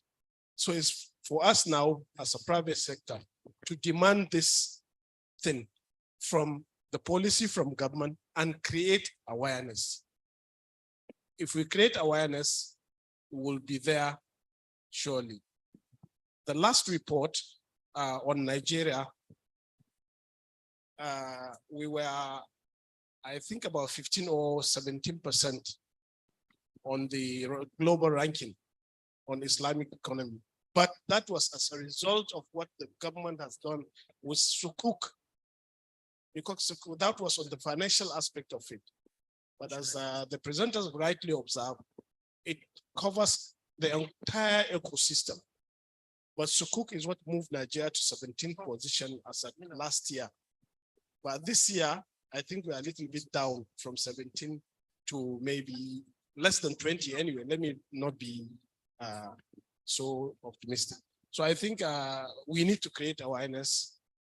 Chairman, sir, you need to put the politicians, just as the chairman has rightly observed, we really need to put policy in place, because most of this aspect of these things are G to G, government to government. All the Islamic organization countries, if you go to them as a private sector, they will tell you, go back to your national government, let the national government push forward, then we now deal with you. Otherwise, we will not deal with you. As we speak, we've signed an agreement with Islamic Organization for Food Security. We want to create the first meat hub in Africa, the first meat hub in Nigeria, in Africa. We are going to work with countries like Niger, Burkina Faso, Chad, and Cameroon. But before we reach that hurdle, we have to surmount that hurdle.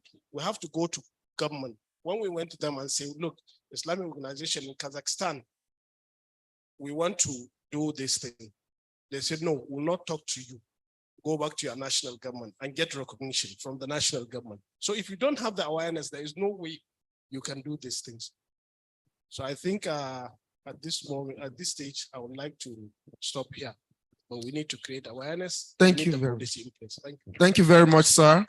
The chairman, sir, with your permission, I would like to take this question. It is very pertinent that we answer this question, and it is directed to Engineer Ashraf. So you mentioned earlier on about QR code to be used across all standards, in the halal industry. So somebody from Nigeria is asking that he saw halal pork meat, like there's a pork meat product with halal label on it. So he's trying to ask that when is the QR code going to be implemented and enforced across the world? Well, the gentleman touched on a very difficult problem for Muslims all over the world. Product carrying halal label is on the shelves of Muslim countries, and it's by definition not halal, by all means not halal. Why? Because there is no standards, there is no requirement for halal regulation to control what's coming into the country. Now, what we are pushing is first to establish a standard in each country. Once the standard is established, then the gate of importing will be closed. Even the internal production system will be controlled. When this happens again, a logo of halal, a national logo of halal can be enforced and a QR can be put. Now, we can help with the technology behind this and the platform behind this and the knowledge behind this. But first thing first, and this is what we hope the agreement, the MOU signed with Consima today will achieve. We'll try to lobby for the regulation to be established. We'll try to lobby for the awareness to be done. And we would like to help companies and organizations to establish the halal industry properly. Thank you. Thank you very much. And at this point, we are going to end this session. I want to again thank all our speakers.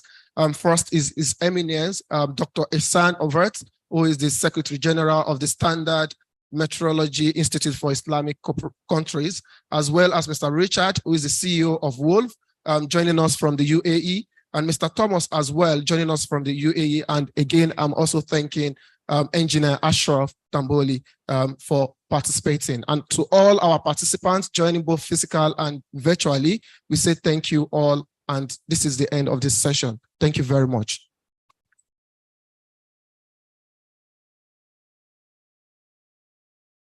Thank you very much, Hakeem. We'll take a group photograph now with the panelists, please. A quick group photograph. And the panelists will stay back, please.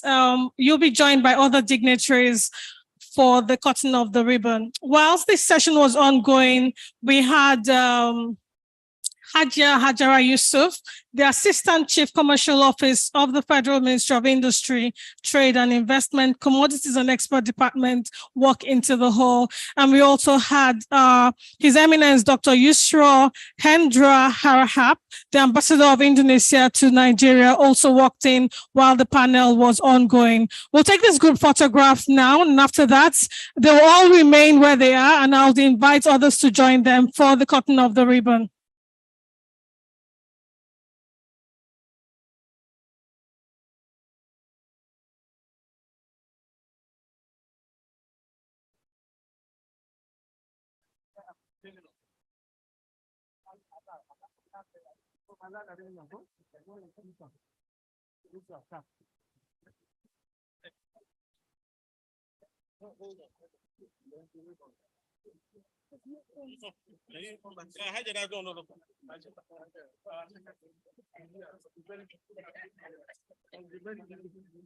Go behind the line. Go behind the line.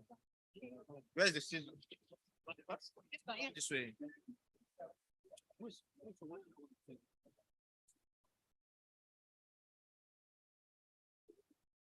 Just stay in the middle. Go. Okay. Hold on. Please stay where you are, sirs and ma'ams. Please stay where you are. We're going to cut the ribbon to officially declare the exhibition open. So please stay where you are. Thank you.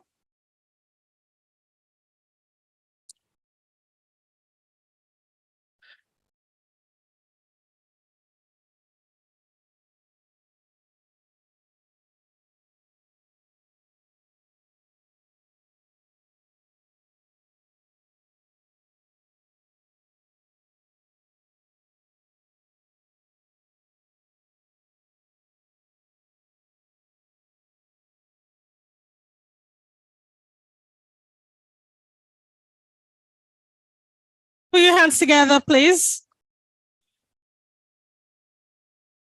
Thank you very much. Please make your way back to your seats. We'll remain standing for the national anthem. Please return to your seats, remain standing for the national anthem. And once we're done, we'll all arrange ourselves behind our chairman of this occasion, Prince Adetokunbo Kayode SAN, who would lead us on the exhibition tour. For now, please, everybody on your feet while we take the national anthem. Thank you very much. We will take the national anthem now. Please return to your seats. Thank you very much. If you're in the hall, you should be on your feet by now. Thank you.